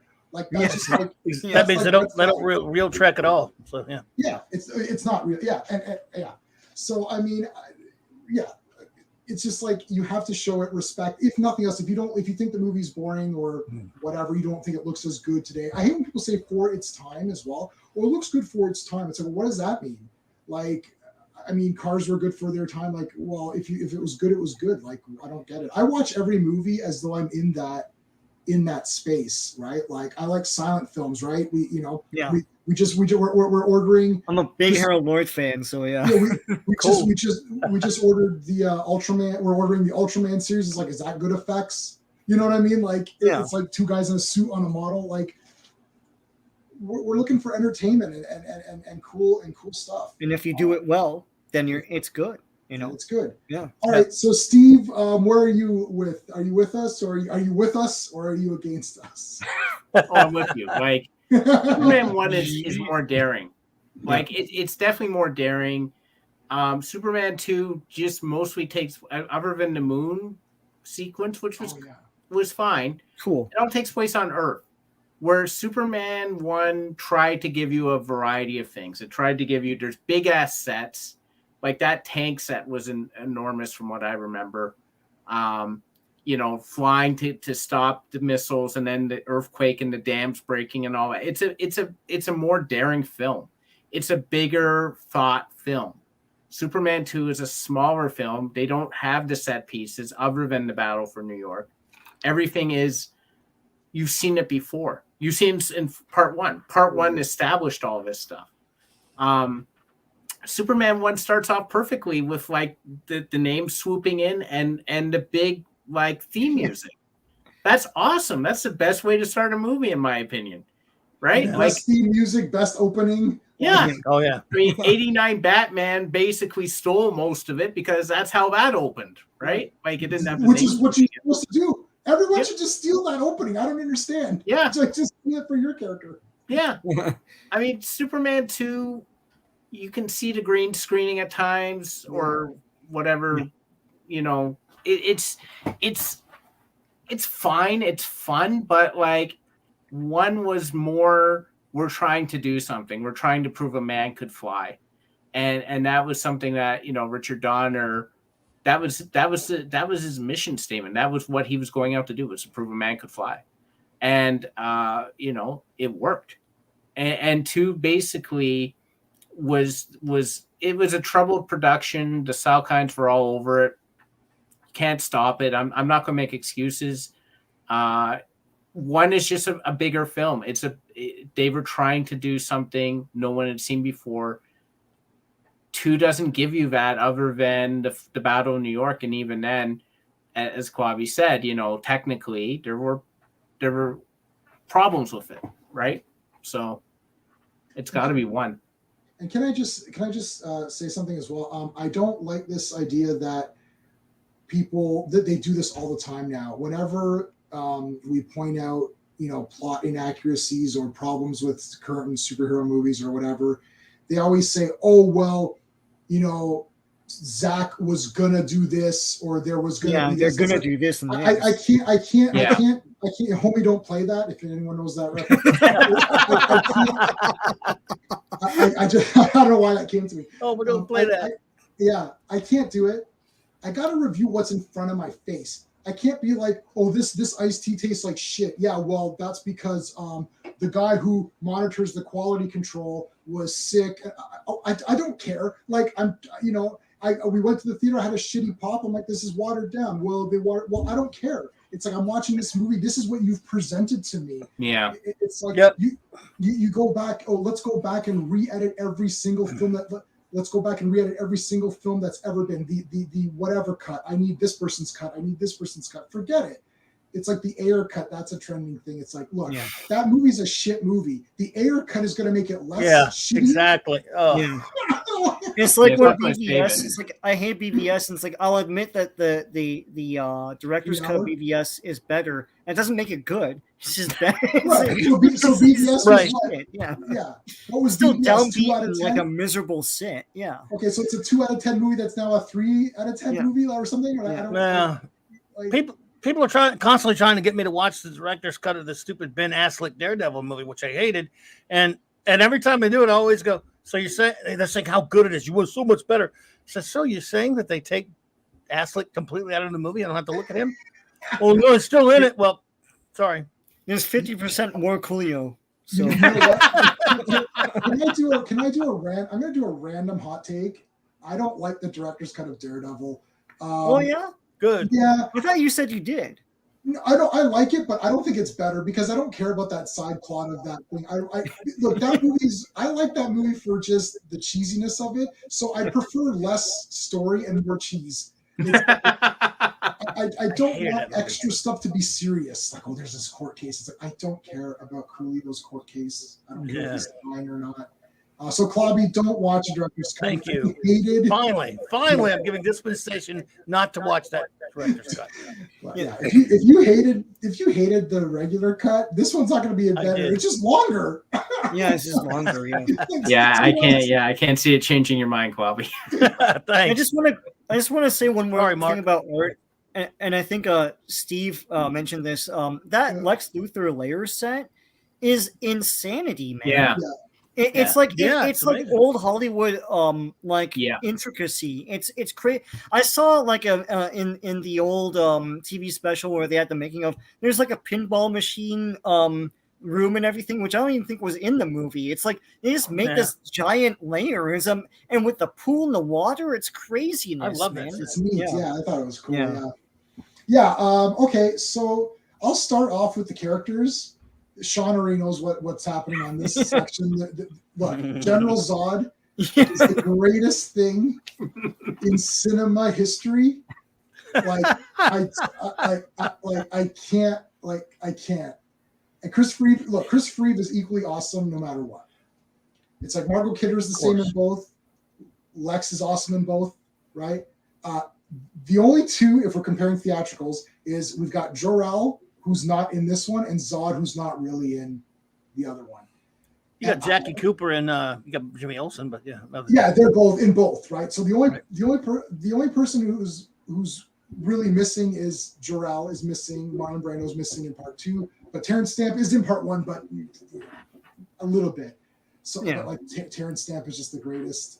His speech. Both you and then one day your ass. Yeah, one day. One No, day it's your an ass. The only people who say ass. Okay, my wife thought it was ass. And I was like, It's his British accent. I know Yeah, that. a lot of Yeah. people You thought know, that. I did for fun. you know, I mean, look, you watch Doctor Who, don't you? Like, you can understand what these people are saying.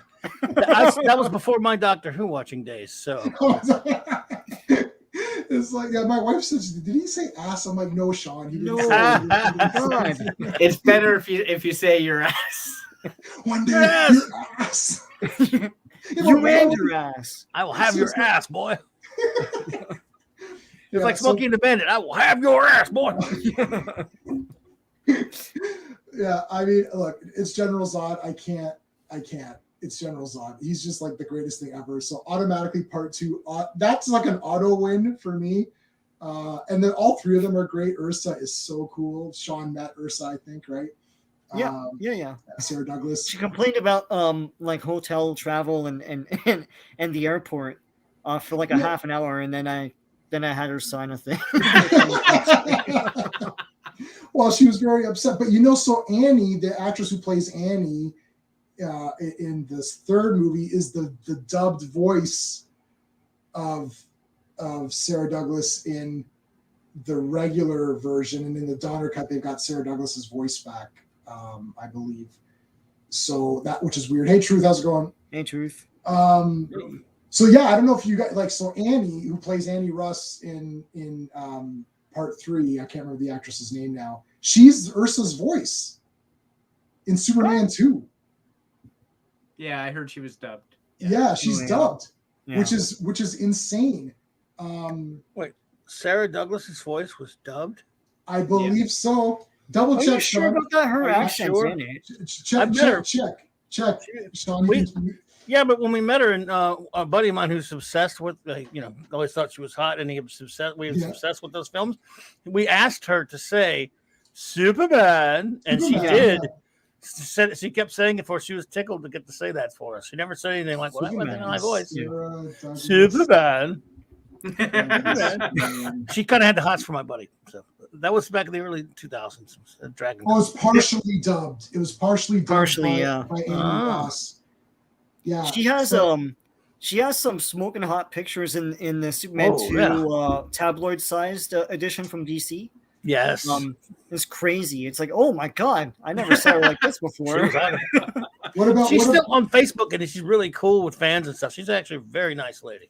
Yeah. And she's also in my poster above here, which is Swamp Thing, Return of the Swamp Thing. Oh yeah. And we're doing Swamp Thing versus Return of the Swamp Thing. That's happening.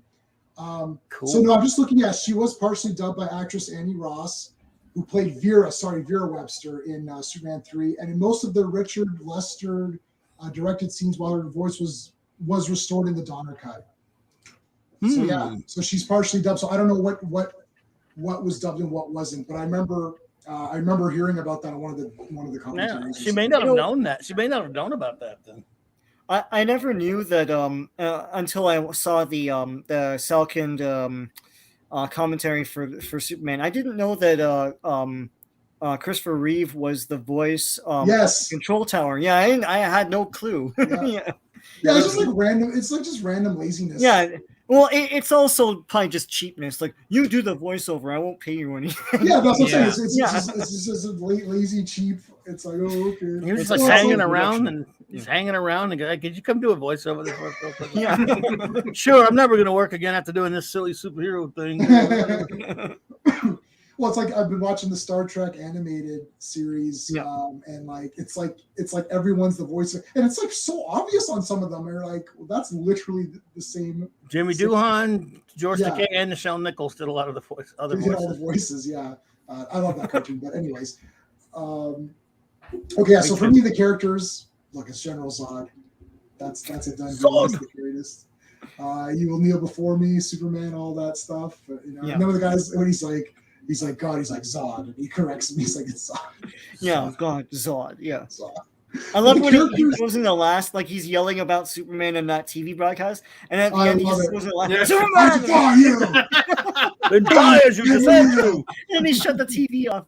And he's like, what is this, Superman? He's like, Superman, and then he's Superman. But all of this Superman is nothing of the kind. I've discovered his weakness. But he cares. He cares for people. Anyway, so like all pets? the characters are great. Like pets, I suppose so. Right? Yeah, like pets. Okay, Steve, characters, man. Who wins it? Oh, Superman 2. Zod, like Terrence Stamp is hilarious.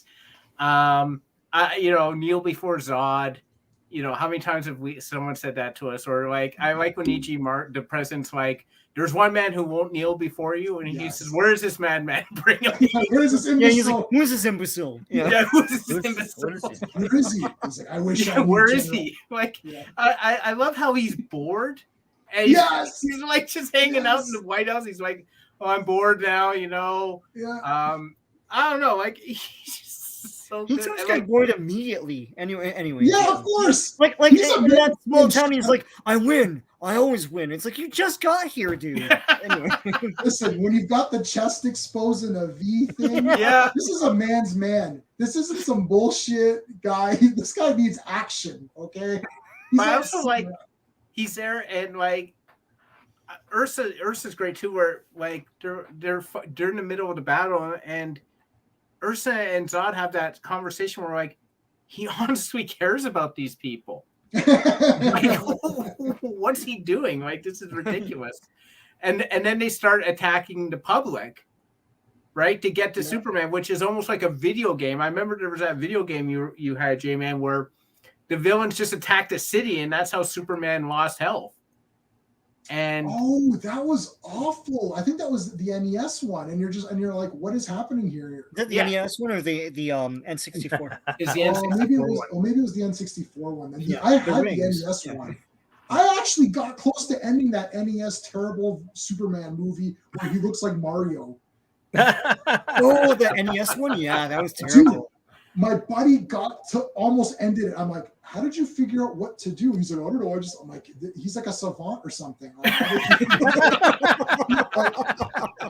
Like friggin' Fred, not Fred Savage. What's the kid's name? California? The Wizard. The Wizard, yeah, I can't remember his name. It wasn't Fred Savage, the other kid. Yeah. California. Yeah. That kid, even that kid couldn't figure that game. No. They just didn't even bother having that Superman game in that. Nobody could figure that shit out. Yeah. But the characters are awesome. I love Ursa. I love her just being the semi-coherent version of the villains. Where she's almost like the audience where she'll give narrative like, oh, that was easy or something like that. Right. she was good. Non was a little bit too goofy for my taste. I did though enjoy him trying to use the heat vision. It's like trying to do it. Otherwise everyone is like Gene Hackman is great in both films as Luthor, without a shadow of a doubt. I love him just like trying to build an alliance with the villains. Like that's awesome. Margot Kidder's fine. And Christopher Reeve is awesome in both. So you really have to give it to the additions hot take, Marlon Brando's a genius, but when I saw him in the first film, the man constantly looked like he was trying to hold in a fart. I don't know why. He just looked like he was trying to hold in a fart to me. That's almost every movie ever made, but pretty much. Like, and I can't, his mumbling. He could have been a contender. At some point, Marlon Brando decided he wanted to stop being an actor and just screw around on every movie he made, and that's what he did. I made Superman an offer he couldn't refuse.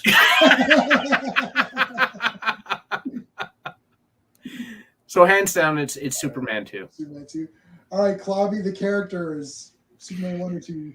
Well, they're almost all the same characters in both, and so you have to, with the additions of Zod, in a train wreck of a messed up film, at least he's a lot of fun to watch. Terrence Smith, I'm totally with you. Terrence Smith is just stamp. Is fantastic. So I might give just the slight nod to 2 because at least you get to watch him chew up the scenery. So. Yeah, he's just, and I like all of the interactions too, like Luthor and him, like. Yeah, that's good stuff. Going back and forth, Luthor continuously trying, Yeah, some of the stuff. Although I could also go back and go say there's some really cringy so-called character moments between Clark and Lois at Niagara Falls, and some of that stuff's really annoying. Nevertheless, you got Zod. So that's all right, Sean.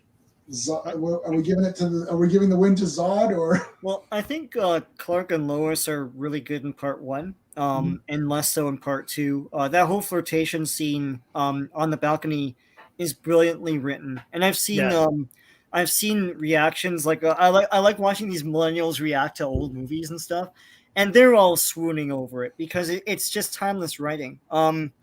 I like Jackie Cooper as Perry White in part 1. Yes, John Hamilton's still the definitive one for me. I mean, Caesar's ghost. Yeah, that's the version they keep going back to. It's like that's what they base the Lois and Clark version on, right? So, but I love when Jackie Cooper's like this will be the single most important interview since God talked to Moses. And just the way he says it. I love Jackie that. Cooper's good. A lot of the main characters are best in part 1. But honestly, it's gotta be part 2. The Phantom Zone criminals just elevate characterization in these movies. In part 2, Terrence Stepp, we said enough about him, but it's like he's awesome. But the other 2 are great too. I love Non trying to please Zod. Like they try to give personalities to these villains. And even though he kills a kid in the extended cut, but whatever. And I like Ursa, just reveling in her power and stuff like that. And then one guy bows to her, and then she kicks him like in the White House. There's small character moments like that. I even like the president. Yes. When it's like there's another guy that comes in and he goes, "You're not the president." And someone who commands so many people wouldn't bow down so easily. So then he comes in and he's like, "Oh, I'm protecting everyone and stuff." That's great. Any other movie would just have the president just bow and then you carry on with the scene. There's a lot of great character moments in part 2, and it makes it more fun. And those Phantom Zone criminals are the best, and we quote them all the time. Like, so yeah, it's gotta be part 2 for me. Why do you say this to me? Well, you know I will kill you for it. Yeah. Lex Luthor, ruler of Australia, up activate the machine. The machine, yeah. General, the crystal over there activates the mechanism. Even Superman and Lex Luthor at the end. Yeah, it's a classic sort of like he knows like Luthor's gonna double cross him, right? You need to double cross me, Luthor. A lying weasel like you couldn't resist the chance. Yeah, I love that. Luthor, you're poisonous snake. Poisonous snake. Yeah. I love that. What about the whole thing? Well, we'll talk about that at the end because I want to address the ending of Superman 2 as an aside. Yeah, and Sean knows why. Okay. Well, the enjoyment. So now we're in the enjoyment value. So this is pure. Which movie do you like better? It doesn't matter how we've ranked because right now the story, Superman 2 is edging out on the story because of the comic booky feel of it and the coolness of having the Phantom Zone villains. Which also gives it the edge on the characters because the characters are good on both, but the Phantom Zone villains really add a lot. But the pacing and artistry go with part 1. It sort of established everything. It gave you the origin in a good way. And it looked fantastic for the time. And it still looks fantastic to me, especially on that Blu-ray pack. And I've got the 4K. I don't have a player, Steve. Maybe I'll bring it over to your place once and we'll do a 4K viewing. So for just in pure enjoyment, because I love both movies, I'm gonna go last on this, and I'll just see what everyone else says. It's probably gonna be part 1, I'm assuming, right? But let's see how it pans out. Clobby, I'll start with you because I know what you're gonna say already. So go for it. Big surprise, big shocker. As I've said before, I sort of vacillated back between The Empire Strikes Back and Superman the movie is my all-time favorite film. One is head and shoulders just above the second movie to the point where it's laughable to compare them to the two. It is just in every single measurable way. I know we measured a lot of different ways where two has some advantages, but when you pile it all up, one is just as a movie, it just can't even be touched, especially by 2 or almost any other superhero movie, with the exception maybe of Captain America, the Winter Soldier or something like that. So I love it so much. And 2, on the other hand, with those 3 years building up to that, 2 should have been The Empire Strikes Back to this film, Star Wars. And it was not. It was an absolute such a disappointment. And again, I do understand growing up and learning about it that it was because of things that went on behind the scenes and with, the idiot Salkinds and all that other kind of stuff with Donner and Lester. So in every single way, when you put this together as a film, this movie beautifully tells the origin. It's almost, I understand you could criticize the last, half hour if you want to say maybe they should have done something different than the bomb in California. And I can say maybe you could have done it better, but this was good enough for me because we get the origin beautifully told with respect as Donner, who came in and fixed a horrible Mario Puzo script. And he said, this character should be treated like an icon and with respect. He kept using that word a lot.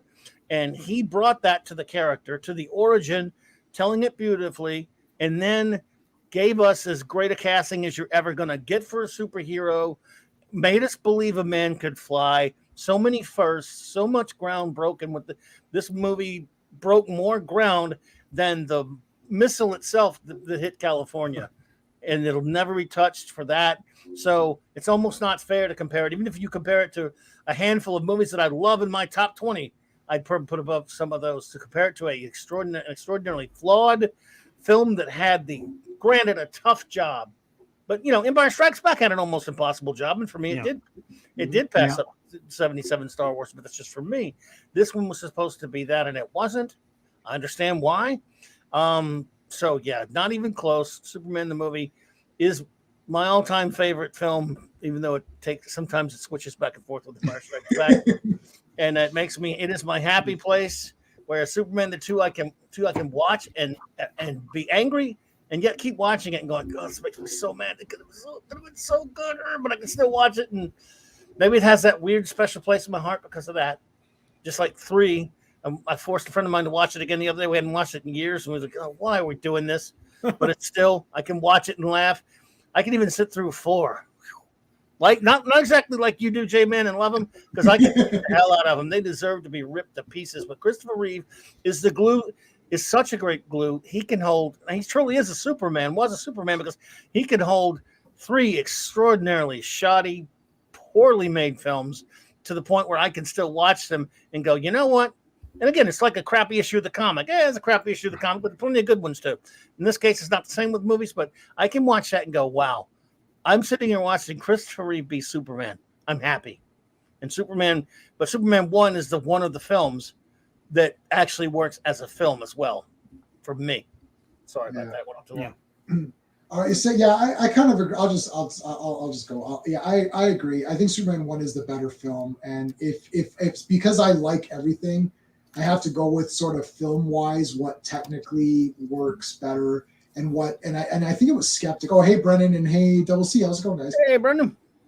I can't remember who said. I'm just trying to go back to the comments. I think maybe it was Skeptic who said if you're looking to introduce someone to sort of the superhero genre, that this is the one to go to. So, yeah. And because it was the first to be really serious and really try really hard to do everything, you need to give it respect in that sense. So you almost automatically have to pick part 1 if you're a film person like me.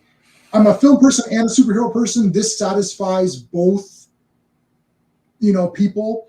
So yeah. I'll give it to part 1 as well. And the thing is, yeah, this is the one to show people, to get them into superhero movies. Everything about it is great. The ending's a little weird, but most people that don't read comic books are not as weirded out by the end. Like they're just like, oh, okay, he spun the world. That's cool. Like he saved her, right? Like he's got to do what he's got to do to save her. That's really the only small. And you could, I would almost, if you could just somehow re-edit it to just say, oh, he makes it. Like he just makes it and saves it, and that's it. And the rest of the movie would be exactly the same. And you'd be like, for me, Superman, I think, my favorite movie is Conan. My second favorite is 2001: A Space Odyssey, then Empire, then Superman 1.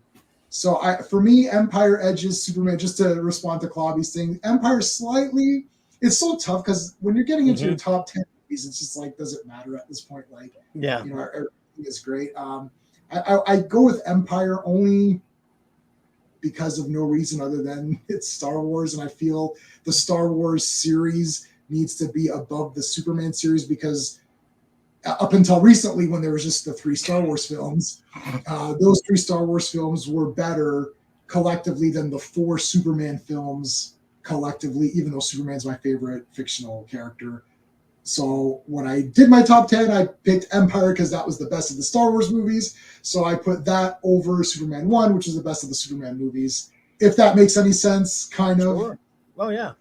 You gotta, I do a lot of lists and math. Like I've been keeping a list of everything. It's like that. I get into this like weird formula. Like, well, there's X number of minutes better than X number of minutes better of this thing. So it's just weird. But yeah, Superman 1 is the GOAT. Steve, let's go with you, and then we'll end with Sean on that. And then I want to talk about, since we have a little bit of time, I want to talk about one other thing. Go ahead, Steve. What do you think is the best? Oh, for enjoyment, it's Superman 2 for me. Superman 2, awesome. Yeah, because I will admit, Superman 1 is the more consistently good film. Yep. That is not arguable in my opinion. But the thing with Superman 2 is my heart soars more about what Superman does in that than it does in Superman 1. Listen, I don't like bullies. And Zod and his guys are bullies. They take over an hour of unfettered beating the crap out of people. They beat up people on the moon. They beat up people in Houston. They beat up people in the White House. Like, they're just a freaking, steamroller. They take everything, and they're bored. They're so crappy, they're bored. with conquering the earth, right? Mm-hmm. When Superman shows up, first of all, he comes back, you know, he's got his powers and he's got his arms folded and he's floating outside. He's like, care to step outside, General? I'm like, yeah, because like in wrestling, I'm a fan of the hot tag. I'm a fan of the bully getting his comeuppance. And when he shows up and does that, my heart, like in the first one, I love the helicopter save scene. That's Superman, right? Where he goes up and he saves Lois and that's awesome. But I think there's more of those scenes in Superman 2. The other scene that's big like that is in the Fortress of Solitude when he's sitting there and he's kneeling before Zod and you hear the music start to swell and then he breaks his hand and he stands up and he folds Zod over his arm like a plaything. And again, my heart soars because I'm like, yeah, he saved the day, but he also outsmarted the villains. And it's awesome. And like Luthor's sitting there and he's stunned.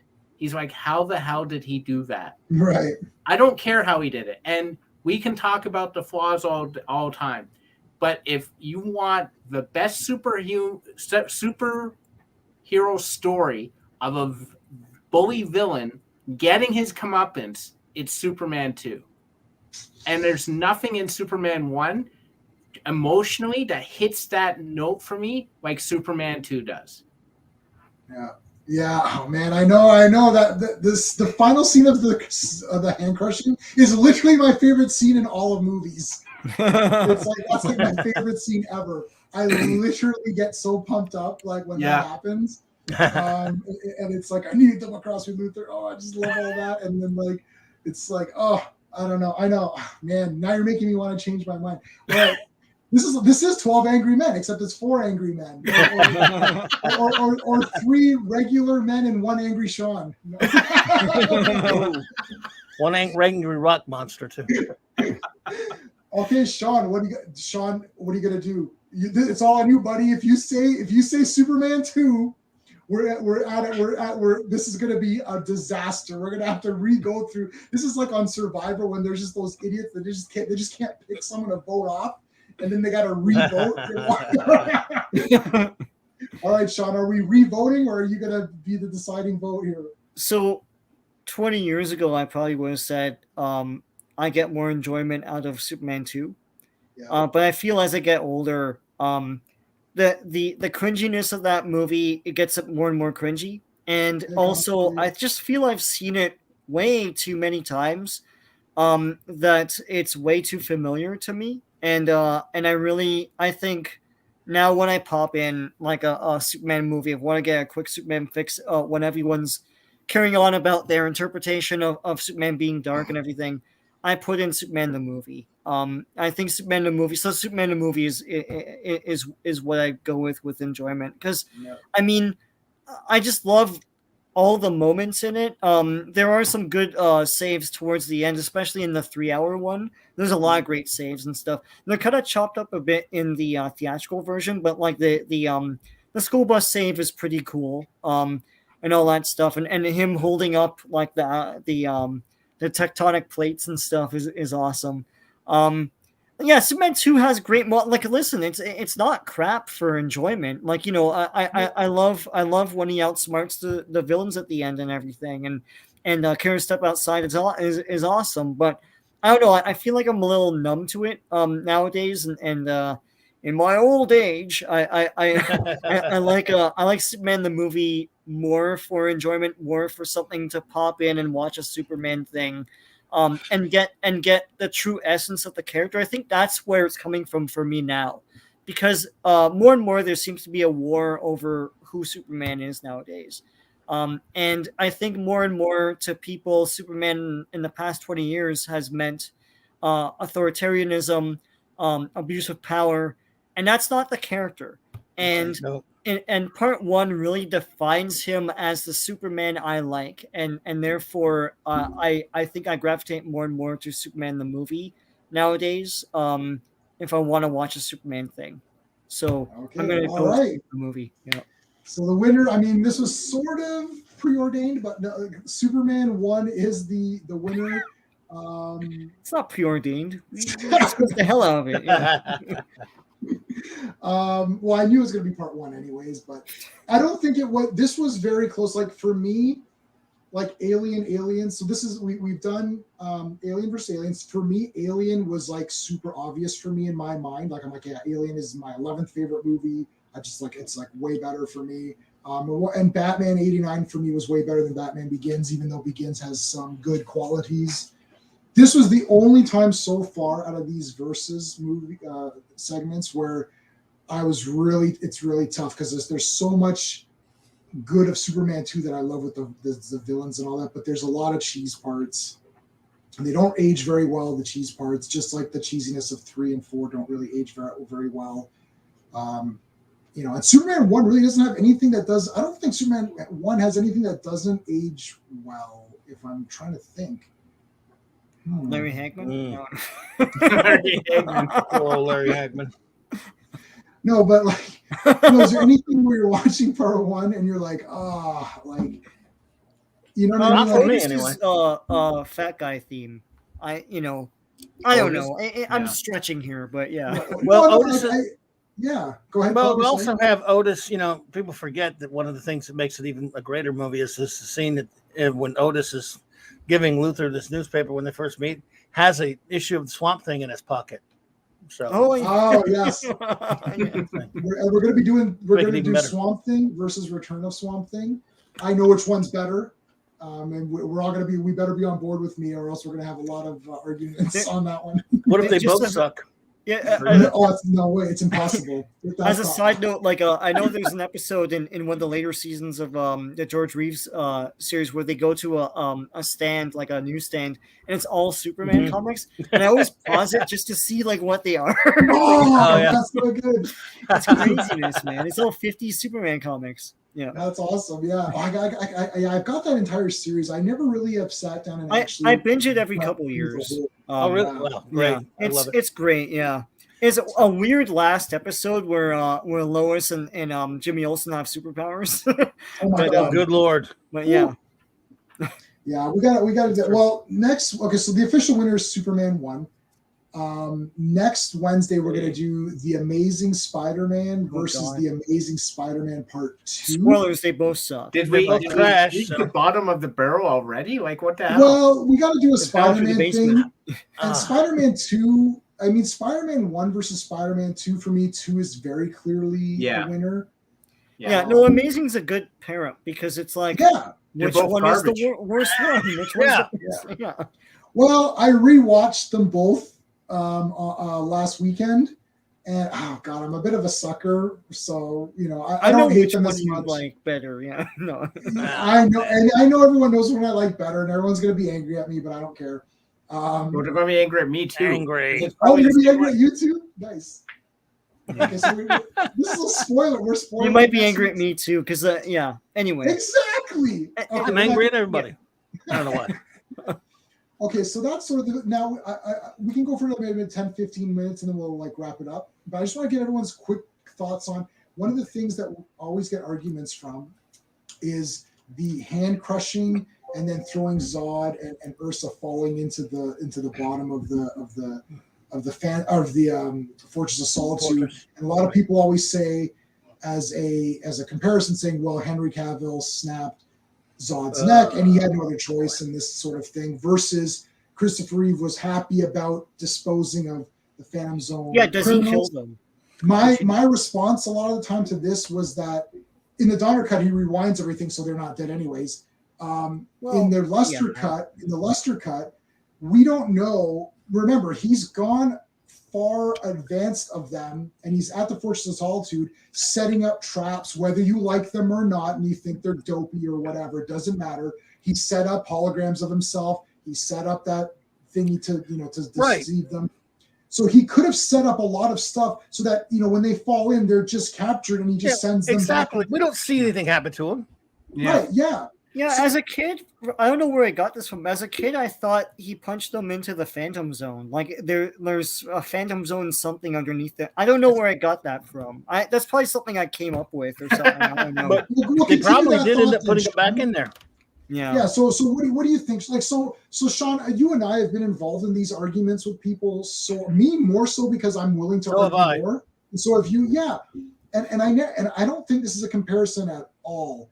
This is like he depowered them, and firstly, Ursa non-kill fell himself, and Lois punched Ursa, which she deserves to get punched, and Luther threw thing, but we didn't see them literally perish in front of our eyes. Like, believe it or not, I'm not averse to Superman killing because he's done it in the comics, but when he does it in the comic, like that whole Exile storyline resulted from him killing literally the Phantom Zone criminals in that alternate, like in the post-crisis, in that alternate Earth where they destroy Earth and everything, and it's like, but it affects him. Here in Superman 2, he disposes of them, but he's not. Him and Lois aren't they're gleeful. They're not like, oh, I just killed somebody.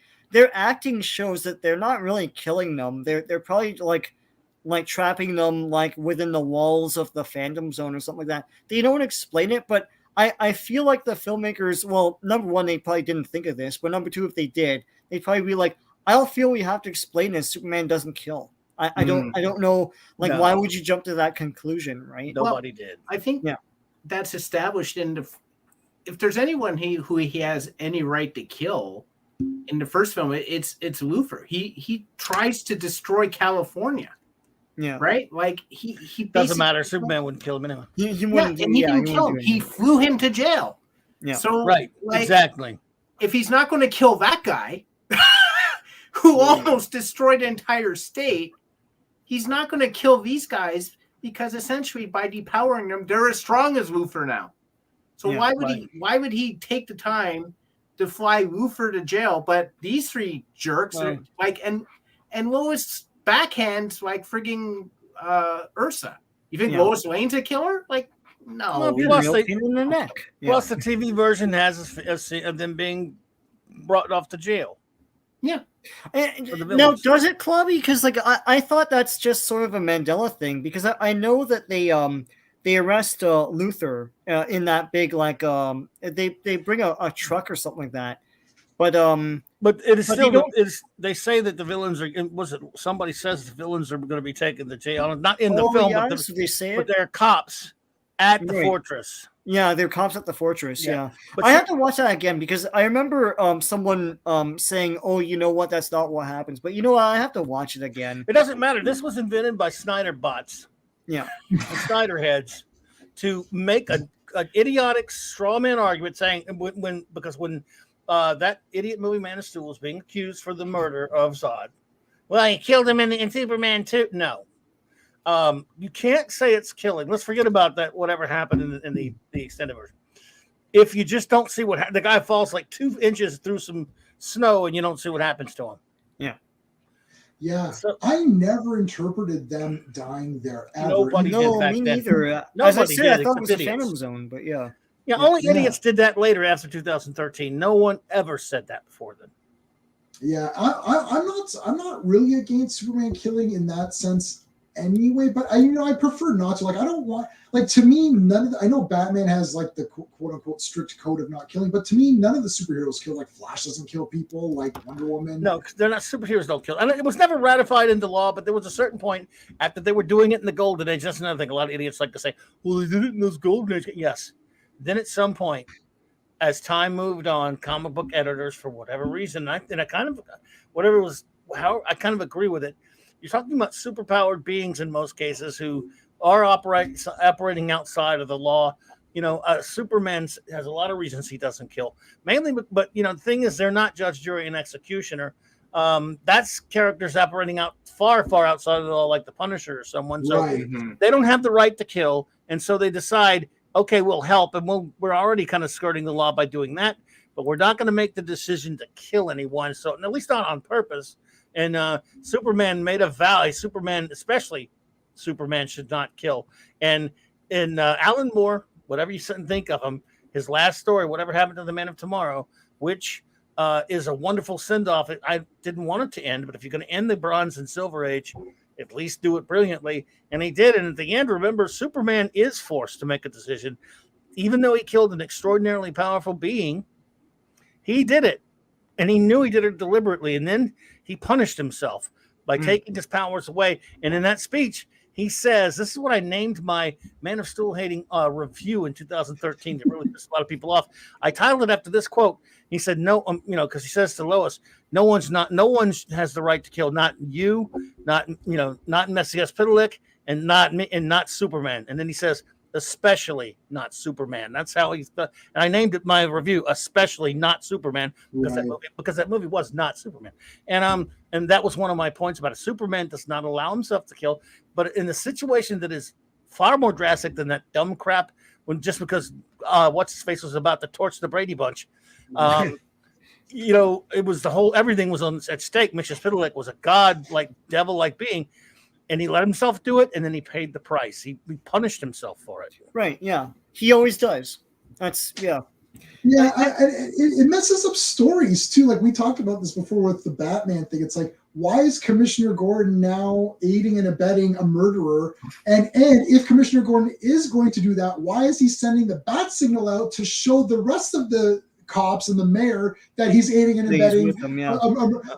It's just there's just then the whole premise falls apart. Yeah, and then people say, "Jay, man, why doesn't Batman kill the Joker?" Then I explain, no, well, Batman has a code; he doesn't kill anybody, but he kills in this movie. So why wouldn't he kill the Joker? It's just there's too many random questions that just get thrown out. It's like this whole plot just disintegrates. It's like, wait, what's going on now? He's just killing everybody. And Batman: Mask of the Phantasm, Gordon was arguing in favor of Batman. He said the Batman does not kill.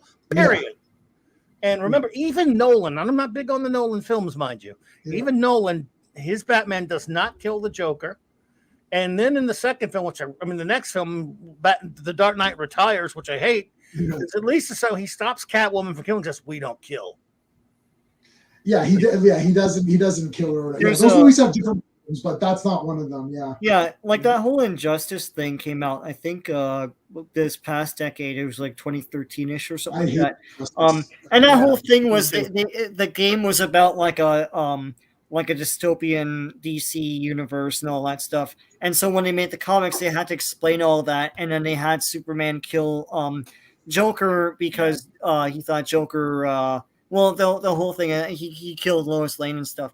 Yeah. Years before that, there was that sequel to Truth, Justice. What's so funny about Truth, Justice, the American Way? Yeah, where Manchester Black. It was a ending battle, I think it was called. Manchester Black makes Superman hallucinate that Lois Lane died, and then Manchester Black killed her, so that Superman can kill Manchester Black, and in Manchester Black's death, Superman would be dishonored. Even though Lois Lane, he thinks Lois Lane's dead, but she's not. Right. And so Superman picks up her body and walks away, and Manchester Black's like, wait, that's it? You're not going to kill me? And he's like, no, there's been too much blood spilled today. I need to attend to things. And he's like, you really are that guy, right? And I love that whole moment because and that was a story that was affirming that Superman would not kill even if Lois died. Right. He wouldn't go into a rage because it's not his personality, right? And that whole story was great. And that was like years before that Injustice bull crap. But anyway. Yeah. And then Kingdom Come talks about that, and as like you said, and but again, Joker blows everybody up in that one. Yeah. Yep, absolutely. And then he wouldn't kill the Joker. But then you got because Magog did it in that. But I mean.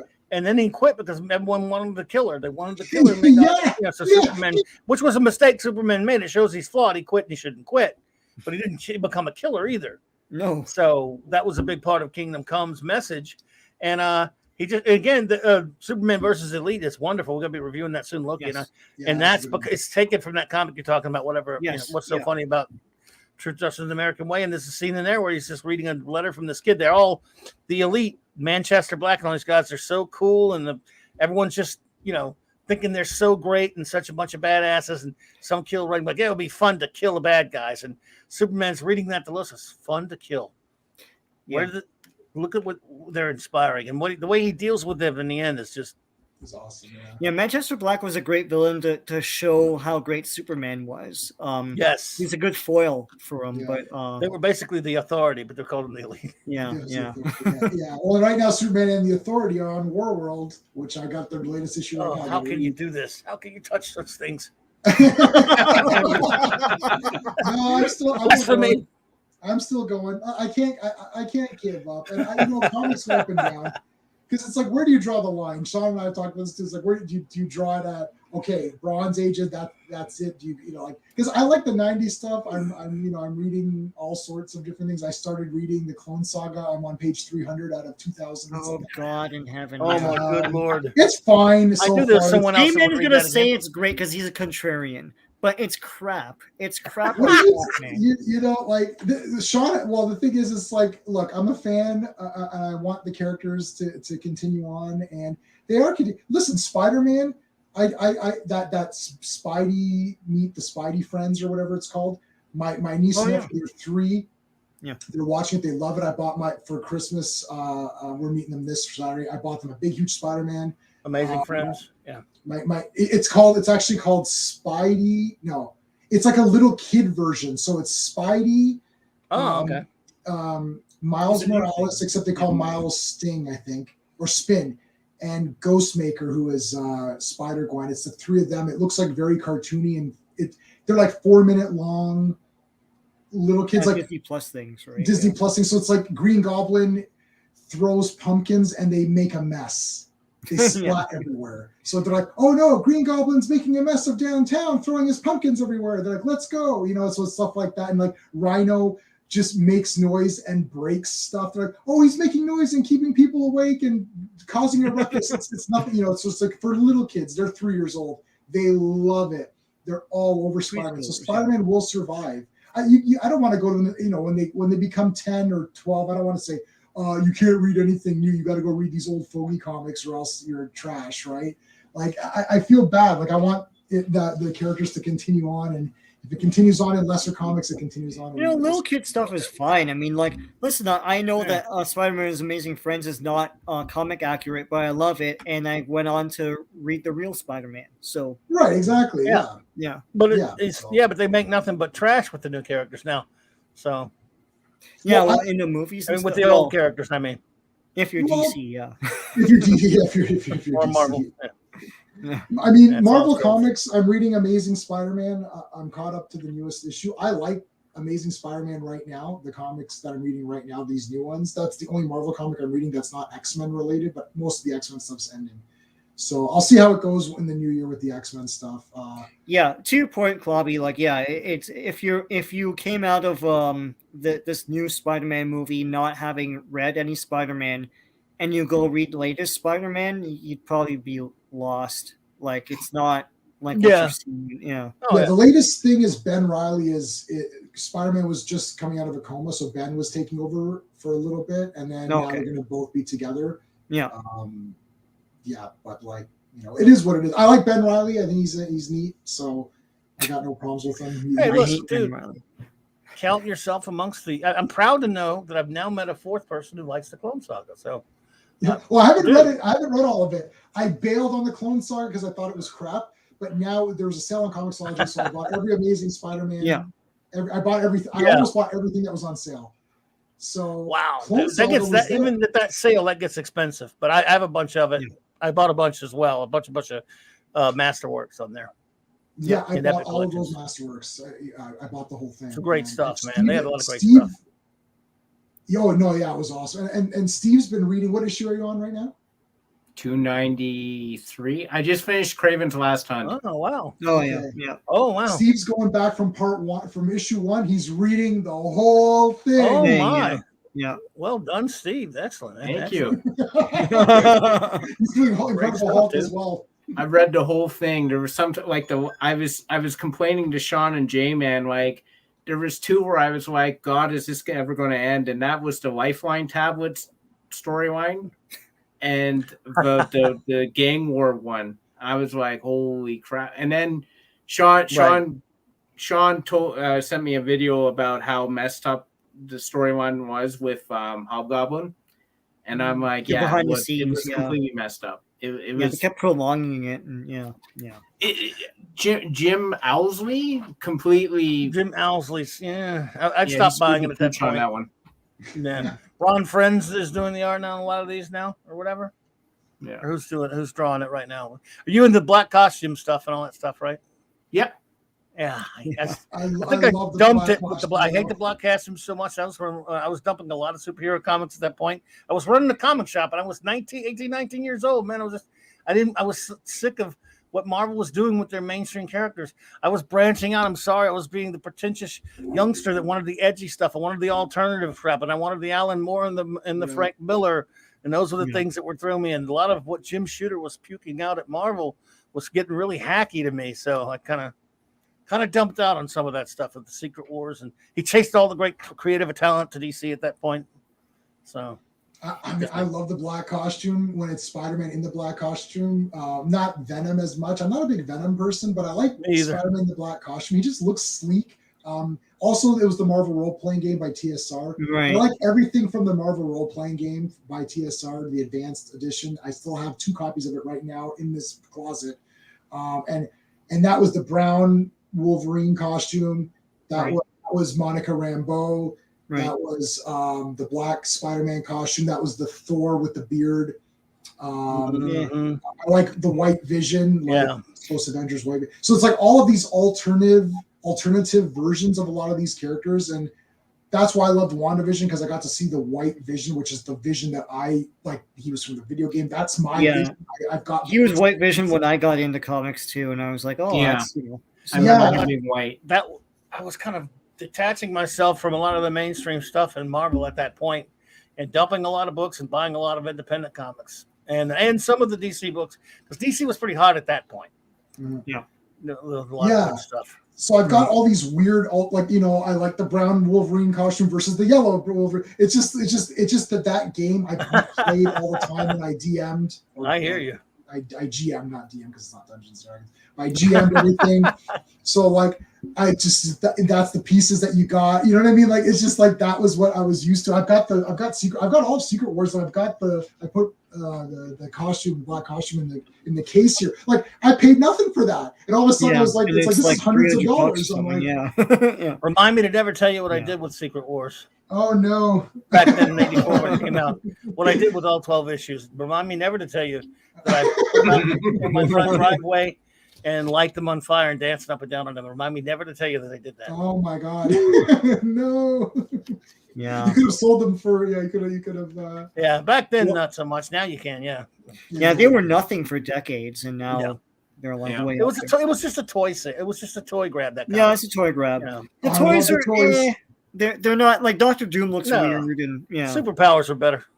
Superpowers are way better, but I do have like Iron Man and Captain America. They look pretty good. They're kind of skinny though, weren't they? Those Secret Wars. They have like thunder thighs, Yes. Yes. Yes. I still have Dr. Doom complete, and my Spider-Man broke. I got the Tower of Doom sealed. That's pretty good. And the weird superhero layer, I can't remember what they called it. It's called. It's like just a bunch of shields, like platformed. So I don't know. Superpowers, I've got a lot of those in the packaging. Superman, Robin, Superpowers is nice. Firestorm. Yeah. I only have the Batmobile in the packaging, but that's pretty good. I know. It's cool, man. Nice. It looks great. Nice. Okay, I think we'll end it off there. Clobby, I'll let you talk about what you've got coming up, and then I think that'll be it. So let me put you on full screen here. Where is that here? So all right, go ahead. Thanks for having me, bro. I love hanging with you guys. It's fantastic. You're amazing. And well, let's see here. I've got in about half an hour, I'll going live on my own. It'll be my 4th stream of the day. Let's see here. And I have no idea what I'll talk about, which is nothing new for me. And then, of course, Saturday Night Star Trek will not be this week, but I'll be streaming on Saturday night, New Year's night, probably talking about. I think I'm gonna do a show talking about brilliant shows that did not last long enough. Brilliant but canceled shows that were great, but no one remembers because they didn't last long enough, and I wish they hadn't. It makes me sad that they're gone. And a week from then, of course, a lot of stuff coming up.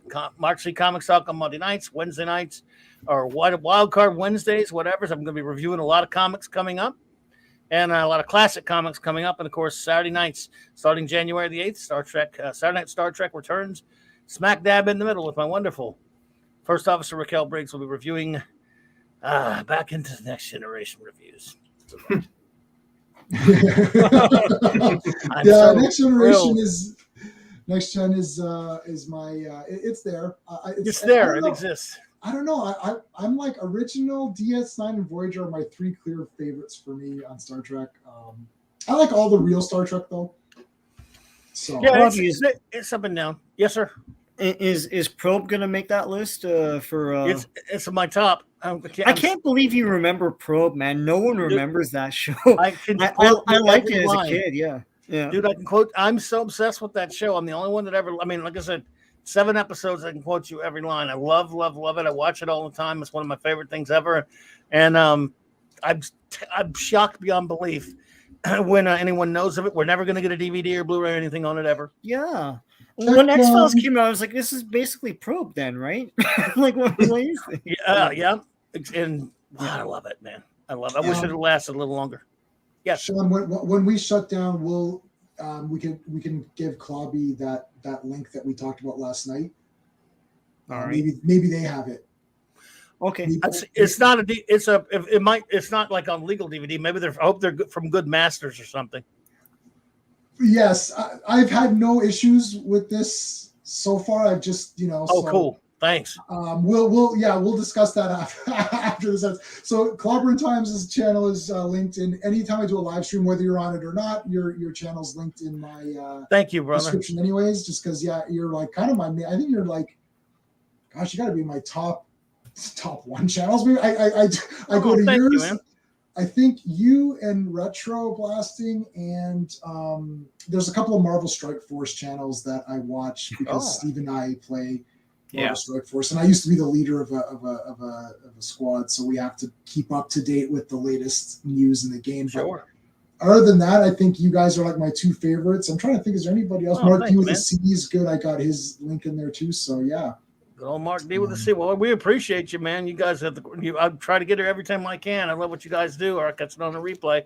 You guys have a lot of fun here, and that's what we're all about at CT as well, man. So awesome. Well, yeah. So if you have any ideas and you want to do a versus, we can do one. Sure. Next week is going to be the Amazing Spider-Man 1 versus the Amazing Spider-Man 2. I saw them both one time, and I don't even know if I have access to those, but I wish you guys good luck. But I mean, I don't know if I would ever sit through those again. I did only see them once. I've now seen them twice each. I went back and watched both of them.